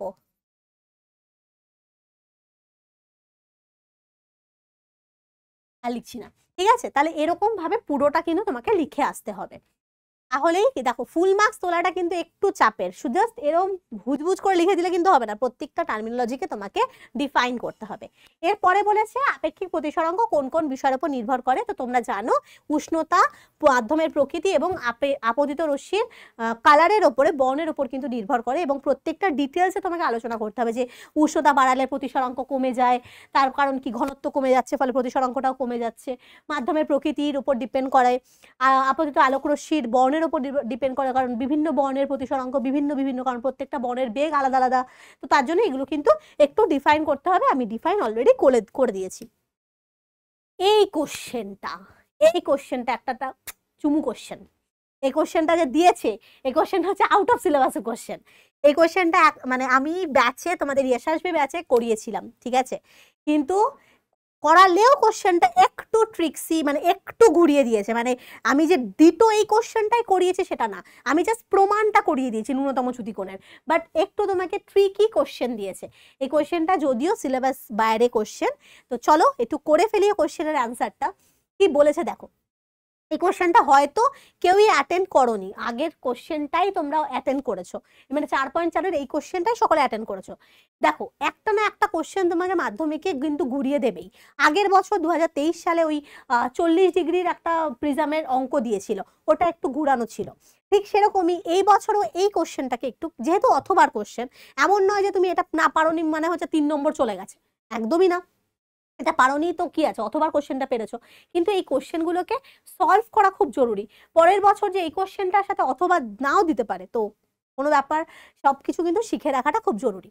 দেখো কি বলেছে, দেখাও যে একবর্ণী আলোক রশ্মি সমবাহু প্রিজমের মধ্যে দিয়ে প্রতিসমভাবে নির্গত হলে আলোক রশ্মির চ্যুতিকোণ হবে ন্যূনতম। এটাকে প্রমাণ করতে বলেছে। তার মানে আমি একটু জিনিসটাকে বুঝিয়ে দিই। একটা একবর্ণী আলোক রশ্মি আমরা যদি এখানে সাদা বর্ণ পাঠাই তাহলে কিন্তু হবে না। আমি ডায়াগ্রামটা অলরেডি এঁকে দিয়েছি, এই ডায়াগ্রামটা তোমরা সকলেই জানো, তাই জন্য আমি আর এখানে আঁকিনি, অলরেডি আঁকা ছিল। তো একবর্ণী একটা আলোক রশ্মি, আমি এখানে ইয়েলো কালার নিয়েছি, ইয়েলো কালারের একটা আলোক রশ্মি গেছে, বলেছে প্রিজমের মধ্যে দিয়ে প্রতিসমভাবে নির্গত হবে। প্রতিসমভাবে নির্গত হওয়ার কথাটা হচ্ছে এই আলোক রশ্মিটা ভূমির সাথে সমান্তরাল ভাবে থাকবে। মানে আলোক রশ্মিটা যখন প্রতিসৃত হয়ে এই প্রিজমের মধ্যে ঢুকবে, তখন সেই রশ্মিটা, অর্থাৎ এই যে কিউআর রশ্মিটা ভূমির সাথে সমান্তরাল ভাবে থাকবে। তো আমি এই জিনিসটাকে একটু লিখে দিতে হবে যে কি লিখবো, একবর্ণী, একটু টাইম নিয়ে এটা করছি, ঠিক আছে, কারণ এই কোশ্চেনটা একটু ট্রিকি কোশ্চেন। একবর্ণী আলোক রশ্মি সমবাহু প্রিজমের মধ্যে দিয়ে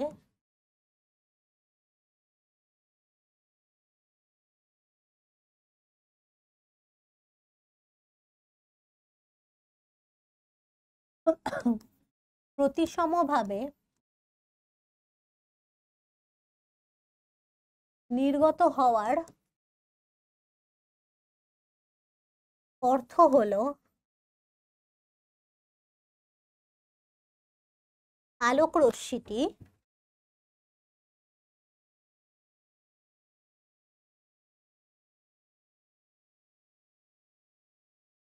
প্রিজমের ভেতর, ধর বাবা,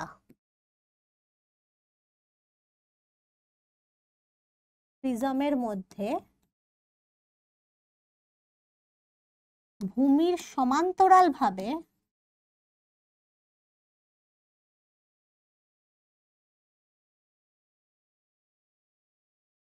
প্রতিসৃত হয়েছে।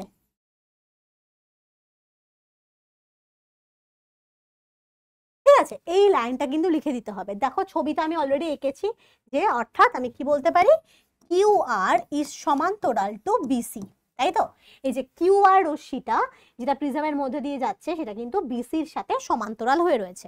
এবার খেয়াল করো, যদি সমান্তরাল হয়ে থাকে তাহলে এই যে ওপরের যে ত্রিভুজটা উৎপন্ন হয়েছে, যে এ কিউ আর, আর এই যে বড় ত্রিভুজটা অর্থাৎ এ বি সি, এই দুটো ত্রিভুজ সদৃশ না, তাই তো, সদৃশ তো, কারণ এদের বাহুর অনুপাত কিন্তু সমান হবে। এই রশ্মিটা মানে এই মিডিলের রেখাটা যদি ভূমির সাথে সমান্তরাল থাকে, তাহলে কিন্তু এই পুরো এই ছোট ত্রিভুজটা আর এই বড় ত্রিভুজটা, অর্থাৎ ছোট যে এ Q R R A B C, এই বড় ত্রিভুজটা কিন্তু সদৃশ ত্রিভুজ হবে, অর্থাৎ সিমিলার ট্রায়াঙ্গেল হবে। তার কারণ এদের কারণ এদের বাহুর অনুপাতগুলো কিন্তু সমান হবে। তাহলে আমি এখান থেকে লিখতে পারি, সুতরাং ত্রিভুজ এ কিউ আর এবং ত্রিভুজ এ বি সি সদৃশ। কারণ হচ্ছে যেহেতু এদের বাহুর অনুপাত সমান,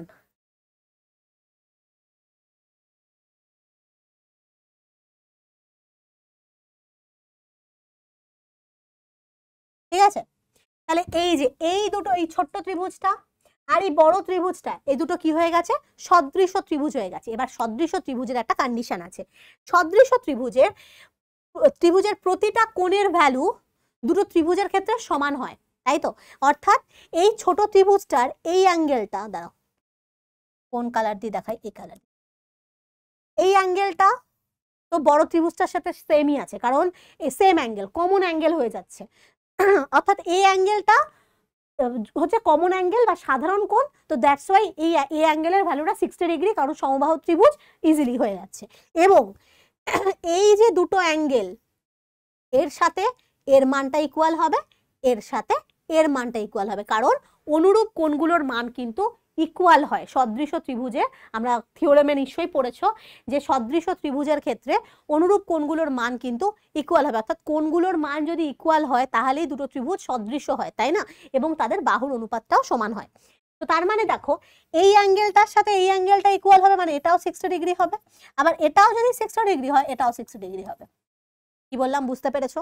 কারণ কি, এর দুটো সদৃশ্য ত্রিভুজ, এই এ Q R R A B C ত্রিভুজটা সদৃশ্য, অর্থাৎ এদের অনুরূপ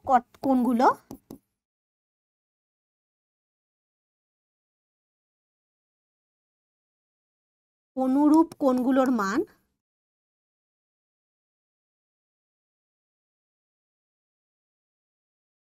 সমান, ঠিক আছে? তার মানে আমি বলতে পারি এই যে অ্যাঙ্গেল এ কিউ আর, আমি এই সাইডে লিখছি অ্যাঙ্গেল এ কিউ আর, এবং অ্যাঙ্গেল বি মানে এ বি সি, আর লিখছি না, আচ্ছা সরি লিখেই দিই, অ্যাঙ্গেল এ বি সি, এই দুটোর ভ্যালু হয়ে যাবে 60 ডিগ্রি, কারণ প্রতিটা অ্যাঙ্গেল এখানে সমবাহু ত্রিভুজ, তাই 60 ডিগ্রি। এবং angle A R Q is equals to angle A C B, যেটাও কিন্তু হবে 60 ডিগ্রি।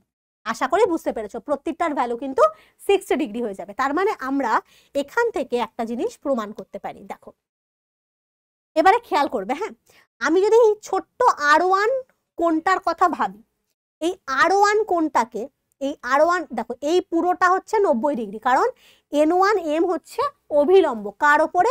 এবি তলটার সাপেক্ষে, এটা হচ্ছে এই যে এবি তলটার সাপেক্ষে এটা হচ্ছে অভিলম্ব, এটা হচ্ছে অভিলম্ব, ঠিক আছে? এবারে আমি R1 কোণটার ভ্যালু বার করতে চাইছি। এই অ্যাঙ্গেলটা তাহলে কত বলো তো? 90 ডিগ্রি, অভিলম্ব তো। তাহলে আমি একটু সাইডে করি, আমাকে একটা অন্য পেজ নিতে হবে। আগের পেজটার সাথে আঁকাটাকে একটুখানি ইমাজিন করো, ঠিক আছে? আগের পেজের আঁকাটাকে আমি একটু দেখাই। আমি অ্যাঙ্গেলটা কার বার করতে চাইছি? দেখো M Q A, angle M Q A, যেটা কত? 90 ডিগ্রি, ঠিক আছে? এবার দেখো angle A Q R, angle A Q R যেটা আমার কত বেরিয়েছে? 60 ডিগ্রি বেরিয়েছে। আমি তাহলে R1 এর ভ্যালুটা কি করে বার করবো বলো তো? মানে এই যে এই ছোট্ট কোণটা, এই 90 ডিগ্রি থেকে যদি আমি এই 60 ডিগ্রিকে বাদ দিয়ে দিই, তাহলেই আমরা R1 এর ভ্যালু পেয়ে যাব। মানে আমি লিখতে পারি angle R1 equals to, angle R1 equals two, আমি লিখতে পারি এই টোটাল অ্যাঙ্গেলটা মাইনাস ছোট অ্যাঙ্গেলটা, অর্থাৎ angle M Q A minus angle A Q R. তাহলে কত হয়ে যায়? 90 মাইনাস 60, দ্যাট ইজ 30 ডিগ্রি, ঠিক আছে? তাহলে R1 এর ভ্যালু আমার চলে এসছে, এই ছোট্ট কোণটার ভ্যালু আমার চলে এসছে কত? 30 ডিগ্রি, ঠিক আছে? সেম ভাবে R2 এর ভ্যালুও নির্ণয় করতে পারি। তাহলে সেম ভাবে, সিমিলারলি বা একইভাবে, এই প্রুফটা কিন্তু একটু বড়, ঠিক আছে? একইভাবে আমি R2 লিখতে পারি এম আর এ মাইনাস, দেখো কিউ আর এ বা এ আর কিউ, সেটাও কিন্তু 90 মাইনাস 60, দ্যাট ইজ 30 হয়ে যাবে। তাহলে এবার খেয়াল করে দেখো, R1 এর ভ্যালুটাও 30 ডিগ্রি, R2 এর ভ্যালুটাও 30 ডিগ্রি। তাহলে আমার এখান থেকে হয়ে গেল angle R1 equals to angle R2। তাহলে কত মজার ব্যাপার হলো! এই R1টা আর এই R2টা সিমিলার হয়ে গেছে, ভালো কথা। তাহলে এবার দেখি I1 আর I2 এর মধ্যে সম্পর্কটা কি, ভালো কথা দেখো। তো আমরা দেখতে জানি মিউ ইকুয়ালস টু 1 মিউ 2 ধরি, হ্যাঁ, মানে এটা হচ্ছে 2 নম্বর মাধ্যম, এটা হচ্ছে 1 নম্বর মাধ্যম, এটা হচ্ছে 1 নম্বর মাধ্যম, আর এটার ইয়ে হচ্ছে মিউ, এই প্রিজমের প্রতিসরাঙ্ক মিউ। তাহলে 1 মিউ 2 মানে হচ্ছে এই যে এই পি কিউ রশ্মিটার ক্ষেত্রে বলছি 1 নম্বর থেকে যখন 2 নম্বরে প্রবেশ করছে, তাহলে 1 মিউ 2 যেটা কি হবে sine I1 by sine R1, sine I1 by sine R1, ঠিক আছে। আর এবার যখন প্রিজমের থেকে নির্গত হচ্ছে তাহলে 2 থেকে 1 এ বেরোচ্ছে, তাহলে কত হবে 2 মিউ 1, এটা মানে হবে sign R2 by sine I2। এই 2 মিউ 1 কে আমরা লিখতে পারি 1 বাই 1 মিউ 2, লেখা যায় তো, 2 মিউ 1 মানে 1 বাই 1 মিউ 2, তাহলে এটাকে কিন্তু লেখা যায় sign R2 by sine I2। এবার এখান থেকে এটা লেখা যায় 1 মিউ 2 মানে হচ্ছে sign I2 by sign R2। এবার দেখো দুটোই 1 মিউ 2 1 মিউ 2 হয়ে গেছে, তাহলে দুটোকে আমরা ইকুয়াল করে দেবো। এই সাইডে করছি যে সাইন অফ 1 মিউ 2 মানে হচ্ছে sine of I1 by sine of R1 equals to sine of I2 by sine of R2।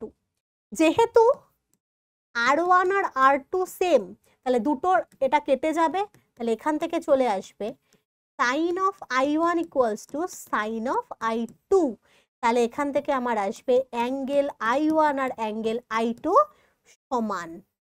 তাহলে আমরা খেয়াল করে দেখো, যদি কোনো আলোকরশ্মি ভূমির সাথে সমান্তরাল হয় সেক্ষেত্রে R1 R2 এর ভ্যালু ইকুয়াল হয়, I1 I2 এর ভ্যালুও ইকুয়াল হয়। তাহলে আমরা কি পেলাম, এখান থেকে আমরা প্রমাণ করে নিলাম যে যদি কোনো আলোকরশ্মি ভূমির সাথে সমান্তরাল হয়, লিখে দিচ্ছি এখানটায় যে যদি কোনো আলো সমবাহু ত্রিভুজের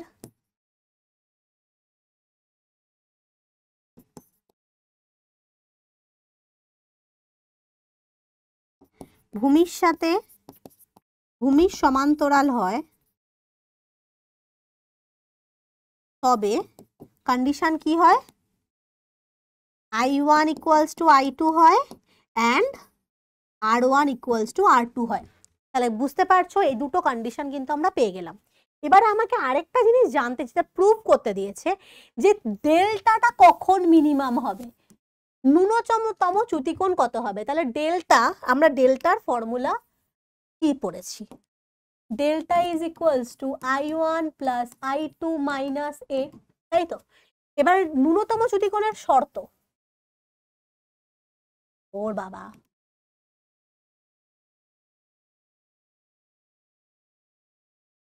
ন্যূনতম চ্যুতিকোণের শর্ত আমরা নির্ণয় করব। তাহলে ডেল্টা, এই ফর্মুলাটাকে আমি মিনিমাম কন্ডিশন দেওয়ার চেষ্টা করব। তাহলে ডেল্টা মিনিমাম কখন হবে, তাহলে খেয়াল করে দেখো অ্যাঙ্গেল এর ভ্যালু তো 60 ডিগ্রি, যেটা সবসময় ধ্রুবক, কারণ সমবাহু প্রিজম বলেই দিয়েছে। তা আমাকে যদি কোনো ডেল্টা মিনিমাম কন্ডিশন বার করতে হয়, আমাকে এইটুকু টার্ম নিয়ে কাজ করতে হবে। এবার এই টার্মটাকে আমরা a স্কোয়ার প্লাস b স্কোয়ারের ফর্মুলায় ফেলবো।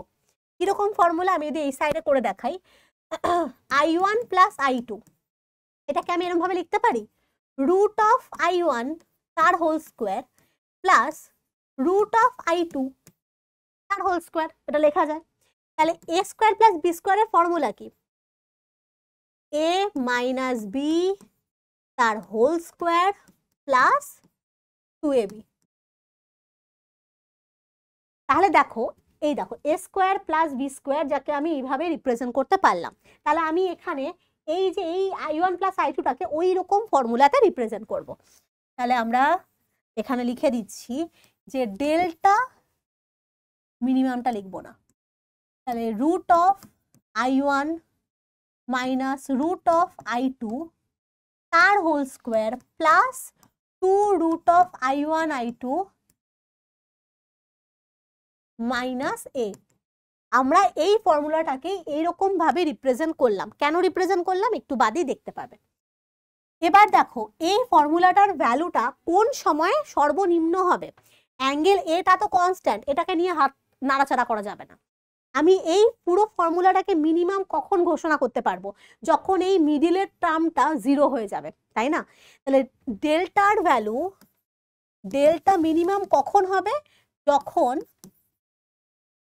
এই যে ভেতরের যে মাইনাসের টার্মটা, অর্থাৎ I1 root of I1 minus root of I2, এই টার্মিনোলজিটা 0 হয়ে যাবে। অর্থাৎ আমি এখান থেকে বলতে পারি ডেল্টা মিন হবে তখনই যখন root of I1 equals to root of I2, মানে রুট রুটকে বর্গ করে দাও উভয় পক্ষে, মানে I1 ইকুয়ালস টু I2 হবে। তাহলে এটাই হচ্ছে ন্যূনতম চ্যুতিকোণের শর্ত, যখন I1 আর I2 এর ভ্যালু ইকুয়াল হয়ে যায়। তাহলে I1 আর I2 এর ভ্যালু যদি ইকুয়াল হয়, সিমিলার প্রসেসে একইভাবে ওই 1 মিউ 2 থেকে sine of I1 by sine of R1 equals to sine of I2 by sine of R2। তাহলে I1 আর I2 যেহেতু ইকুয়াল, তাহলে সাইন আর এদিকে সাইন কেটে গিয়ে তাহলে sign R1 equals to sign R2, যেখান থেকে আমি লিখতে পারি R1 ইকুয়ালস টু R2। তাহলে ন্যূনতম চ্যুতিকোণের শর্ত আমরা কি পেলাম? ন্যূনতম চ্যুতিকোণের শর্ত হলো যখন I1 আর I2 এর ভ্যালু ইকুয়াল হবে এবং যখন R1 আর R2 এর ভ্যালু ইকুয়াল হবে। তাহলে আমরা এই কন্ডিশনটা এর আগেও প্রুফ করলাম না, এই যে এটা, যে যখন একটা আলোকরশ্মি প্রিজমের ভূমির সাথে সমান্তরালে যাবে তখন I1 আর I2 এর ভ্যালু এবং R1 আর R2 এর ভ্যালু ইকুয়াল হবে। আবার ন্যূনতম চ্যুতিকোণের ক্ষেত্রেও দেখো শর্তটা কোনটা, I1 আর I2 এর ভ্যালু আর R1 আর R2 এর ভ্যালু ইকুয়াল হবে। তাহলে আমরা দুটো কন্ডিশনকে সিমিলার করে লিখতে পারি, যে যখন আলোকরশ্মি সমবাহু ত্রিভুজের সমান্তরালে যায়, মানে ভূমির সমান্তরালে যায়, তখনই ন্যূনতম চ্যুতিকোণ ঘটে। তাহলে এই লাস্ট লাইনটা আমি কিভাবে লিখবো? লাস্ট লাইনটা লিখবো হচ্ছে, কোথায় লিখি লাস্ট লাইন, তো লেখার জায়গা নেই, এই লাস্ট লাইনটা এই সাইডে লিখছি, যে যখন আলোকরশ্মি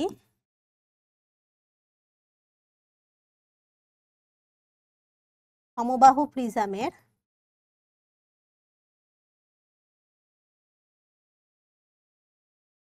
ভূমির সমান্তরালে যায়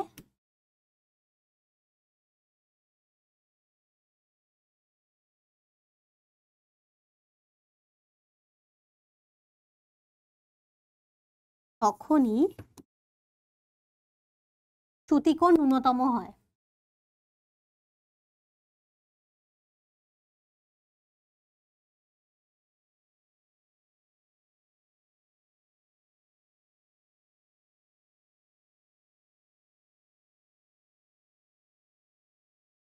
ঠিক আছে, এই লাইনটা হচ্ছে আমাকে লাস্টে লিখতে হবে, লাস্টের জায়গা নেই, আমি সাইডে লিখলাম।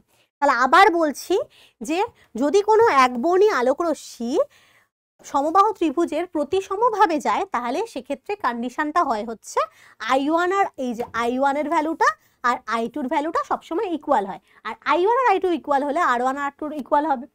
এবং ন্যূনতম চ্যুতিকোণের শর্ত হচ্ছে, আমরা জানি, এই দেখো আমি শর্তটা প্রমাণ করলাম, ন্যূনতম চ্যুতিকোণ কখন হবে, অর্থাৎ চ্যুতিকোণের ভ্যালুটা সবসময় মিনিমাম কখন হবে, যখন I1 আর I2 আর R1 আর R2 ইকুয়াল হবে। তাহলে এই দুটো কন্ডিশন কখন ফুলফিল হচ্ছে, যখন কোনো একটা আলোকরশ্মি ভূমির সমান্তরালভাবে যাবে, তখনই একমাত্র ন্যূনতম চ্যুতিকোণ সম্ভব। তাহলে আমরা এখান থেকে এই এত বড় প্রুফটা করে 3 মার্কস গেইন করব। তার থেকে বেটার হচ্ছে আমি আগের প্রশ্নটাকে অ্যাটেন্ড করব। বাট এই অঙ্কটা খুবই ভালো, এই পার্টটা আমি ইয়াশাসভি ব্যাচে করিয়েছিলাম, যারা আমার মানে যারা পেড ব্যাচে ছিল আর কি ইয়াশাসভিতে, তো এটা তাদেরকে আমি এই পার্টটা করিয়েছিলাম, বাট তাও কিন্তু কোশ্চেনটা যথেষ্টই ঘুরিয়ে দেওয়া ছিল। যাই হোক, পরের কোশ্চেনে চলে যাই। যে আশা করি বুঝতে পেরেছো এই কোশ্চেনটা কিন্তু বাড়িতে ভালো করে প্র্যাকটিস করবে। আপকামিং মাধ্যমিকের যারা স্টুডেন্টস, তাদেরকে বলছি এই প্রুফটা কিন্তু ভালো করে প্র্যাকটিস করবে, ঠিক আছে? এটা completely out of syllabus proof, তাও কিন্তু হ্যাঁ এবছর হয়তো আমি ইউটিউবে আমি প্রুফটা করাইনি, সত্যিই করাইনি, বাট তাও আপকামিং যাদের রয়েছে তাদেরকে আমি নিশ্চয়ই করাবো, আর তারাও কিন্তু এই প্রুফটাকে যথেষ্ট ভালো করে প্র্যাকটিস করবে, ঠিক আছে? কোন সময় এর পরের বছর দিয়ে দেবে তার নাই ঠিক। পরের কোশ্চেন বলেছে আলোর বিচ্ছুরণের সংজ্ঞা দাও। জানো তোমরা 7টা বর্ণে বিভাজিত হয় প্রিজমের জন্য। একটা বহুবর্ণী আলোক রশ্মি, আচ্ছা মানে সাদা বর্ণের আলোক রশ্মি 7টা বিভিন্ন বর্ণের বিভাজিত হয়ে যাওয়ার ঘটনাটাকেই বলা হয় হচ্ছে আলোর বিচ্ছুরণ। এটা একমাত্র হয় কারণ বেগের পরিবর্তন হয়ে যায়, প্রতিটা আলোর বেগ আলাদা আলাদা। প্রিজমের সাহায্যে কিভাবে একবর্ণী এবং যৌগিক আলো শনাক্ত করবে? কি করে লিখবে এটা? প্রিজমের মধ্যে দিয়ে একবর্ণী আলো যদি যায় তাহলে সেক্ষেত্রে বিচ্ছুরণ হবে না, কারণ একবর্ণী আলোই তো, সেটাকে আর ভাঙবে কি? তাহলে কি লিখবে? একবর্ণী আলোর বিচ্ছুরণ হবে না, একবর্ণী আলোর বিচ্ছুরণ হয় না, অর্থাৎ বর্ণে বিভাজিত হবে না, যেই বর্ণ ঢুকবে সেই বর্ণই বেরোবে। একটু ডিটেলসে লিখতে হবে। আর বহুবর্ণী আলোর বিচ্ছুরণ হবে।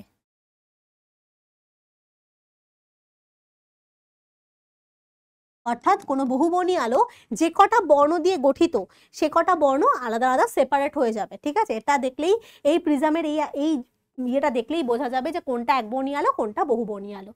ঠিক আছে, নেক্সট কোশ্চেন বলেছে, একটা অঙ্ক দিয়েছে, দুটি পরিবাহী শ্রেণী সমবায়ে যুক্ত এবং সমান্তরাল সমবায়ে যুক্ত আছে এবং তাদের রোধের তুল্যরোধ যথাক্রমে এত এবং এত। আচ্ছা, তাহলে যদি শ্রেণী সমবায়ে যুক্ত থাকে অর্থাৎ R1 এবং R2 যদি শ্রেণী সমবায়ে যুক্ত থাকে তাহলে রোধের ভ্যালু কত দিয়েছে? 9 ওহম।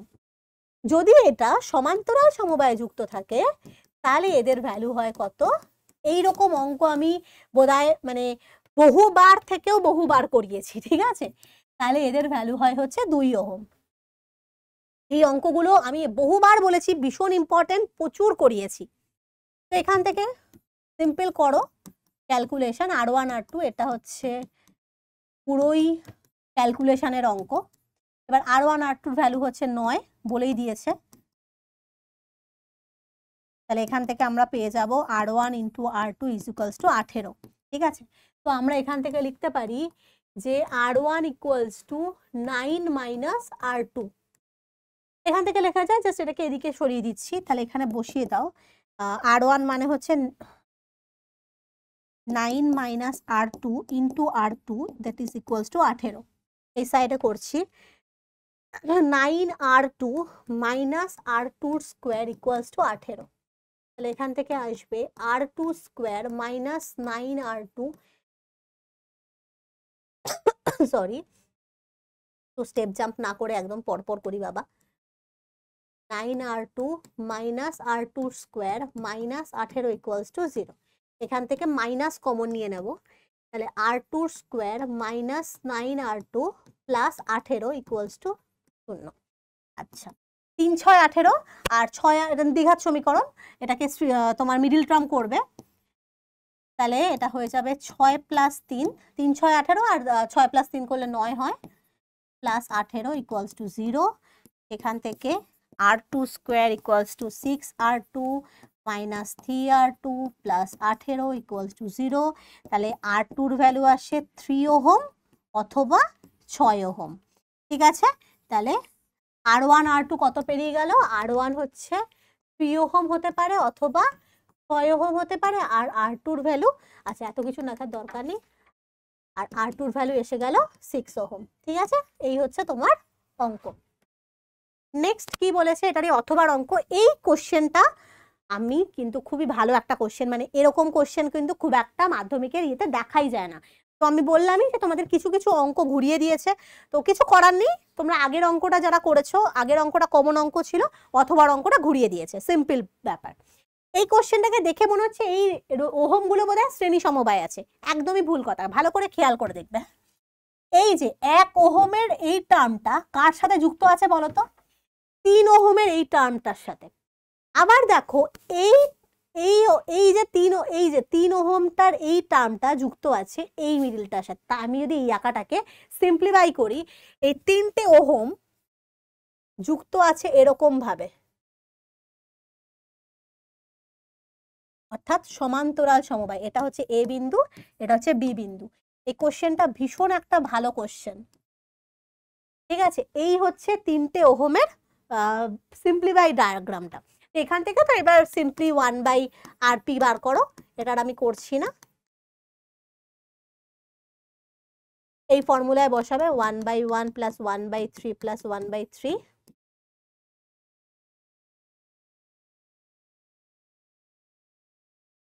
মানে আরপি মানে হচ্ছে 3/5 ওহম। এইটা মানে ক্যালকুলেশন কিন্তু খুব সোজা, বাট ডায়াগ্রামটা থেকে বুঝে টার্মটাকে মানে কোন কানেকশনে আছে সেটা বার করাটাই কিন্তু এখানে টাফ ছিল।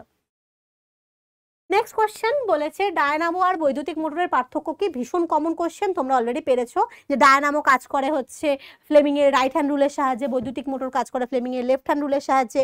ডায়নামো কাজ করে তড়িৎ চুম্বকীয় আবেশের প্রিন্সিপাল মেনে চলে, তড়িৎ মোটর কাজ করে হচ্ছে তোমার তড়িৎ প্রবাহে চুম্বকীয় ফলাফল এর প্রিন্সিপাল মেনে চলে। তো এগুলো তোমরা অলরেডি জানো, পার্থক্য আমি অলরেডি লিখে দিয়েছি, আর আমার বোঝানোর কিছু নেই, পড়ে নিয়েছো অলরেডি। তারপরে বলেছে যে আর্থিং কি? আর্থিং মানে হচ্ছে কোনো আমাদের বাড়ির নিরাপত্তার জন্য যে একটা মোটা সুপরিবাহী তারকে মাটির তলায় ঢুকিয়ে দেওয়া হয়, যাতে কোনো জায়গায় যদি শর্ট সার্কিট হয়ে থাকে তাহলে সেই আর্থিং ওয়্যারটার মাধ্যমে এক্সট্রা পরিমাণ কারেন্টটা চলে গিয়ে মাটিতে চলে গিয়ে যাতে বাড়িটাকে শকমুক্ত রাখতে পারে। তো এটাই হচ্ছে তার ডেফিনেশন। তো আমি এটা অলরেডি পড়িয়েছি, এটা কমন কোশ্চেন। তারপরের কোশ্চেন বলেছে আলফা গামা রশ্মির ভেদন ক্ষমতা আয়নিত এবং আধান ভেদন ক্ষমতা এবং আয়নন ক্ষমতা তুলনা করতে। আচ্ছা, আমি এখানে আলফা বিটা গামা দুটোই তিনটেই বলে দিয়েছি, কিন্তু তোমরা কিন্তু এই পার্টটা কিন্তু আসেনি, দাঁড়াও, বিটা কিন্তু আসেনি, শুধুমাত্র আলফা আর গামার মধ্যে জানতে চেয়েছে। আমি তিনটেই লিখে দিয়েছি তোমাদের সুবিধার জন্য, বাট এই মিডিলের টার্মটা কিন্তু নেই। তো তোমাদের শুধুমাত্র আলফা এবং বিটার মধ্যে তোমার ডিফারেন্স জানতে চেয়েছে। আধানের ডিফারেন্স কি? আলফার আধান হচ্ছে 3.2 × 10⁻20 ধর 10⁻19 কুলম্বের কাছাকাছি, যেটা প্রোটনের আধানের দ্বিগুণ। আর গামা রশ্মির কোনো আধান নেই, নিস্তরিত একটা নিস্তরিত একটা তড়িৎচুম্বকীয় তরঙ্গ। ভেদন ক্ষমতা আলফা রশ্মির সব থেকে কম, গামার হচ্ছে সব থেকে বেশি। যদি রেশিও বার করা হয় তাহলে 1:10,000 হচ্ছে আলফা আর গামার রেশিও হবে। আর গ্যাসকে আয়নীকরণ করার ক্ষমতা হচ্ছে আলফা রশ্মির সর্বাধিক এবং গামা রশ্মির সব থেকে কম। তো এই পার্থক্য, এটা তোমাদের কমন কোশ্চেন, এটা আমার বলার কিছু নেই। তো এই কটাই ছিল তোমাদের ফিজিক্সের কোশ্চেন মাধ্যমিকের 2024 মাধ্যমিকের ফিজিক্সের থেকে যে সমস্ত কোশ্চেন ছিল সেটাগুলো হচ্ছে এ কটা। আবার ভালো করে বলছি, কেমিস্ট্রির টার্মের কোশ্চেনগুলো কিন্তু তোমাদের বইয়ের থেকে একদম পুরো হুবহু কোশ্চেন এসছে, বাট ফিজিক্সের কোশ্চেনগুলো একটু ট্রিক্সি এসছে, একটুখানি ঘুরিয়ে এসছে ফিজিক্সের কোশ্চেনগুলো। তো তার জন্য আমি ফিজিক্সের সম্পূর্ণ সলিউশন প্রত্যেকটা লিখে লিখে সলিউশন করেছি, প্রত্যেকটা অরের কোশ্চেনের সলিউশন তোমাদের জানিয়ে দেওয়া হয়েছে। তো যদি কোনো কোশ্চেন তোমাদের মনে হয়ে থাকে যে না এটা পারিনি, একবার দেখে নেওয়া উচিত, তো অফকোর্স ভিডিওটা দেখে আমাকে কমেন্টে জানাও যে কোন কোশ্চেন তোমার মানে কত নাম্বার এক্সপেক্ট করছো, যে কোন কোশ্চেনটা অ্যাটেন্ড করেছো, অথবা ওই ট্রিক্সি কোশ্চেনগুলোকে অ্যাটেন্ড করেছো কিনা। তো সেগুলো কিন্তু একটু আমাকে কমেন্টে জানাবে। চলো তাহলে আজকের জন্য এটুকুই। তোমাদের যদিও এই ভিডিওটা অনেক আগে যাওয়ার কথা ছিল, আমার একটু শারীরিক অসুস্থতার জন্য এটা অনেকটা দেরিতে গিয়ে যাচ্ছে। যাই হোক, টাটা, ভালো থেকো সবাই। কিন্তু আমাকে কমেন্ট করে জানিও যে তোমাদের কত নাম্বার এক্সপেক্টেড রয়েছে ফিজিক্যাল সায়েন্সের জন্য। টাটা, ভালো থেকো, বাই বাই।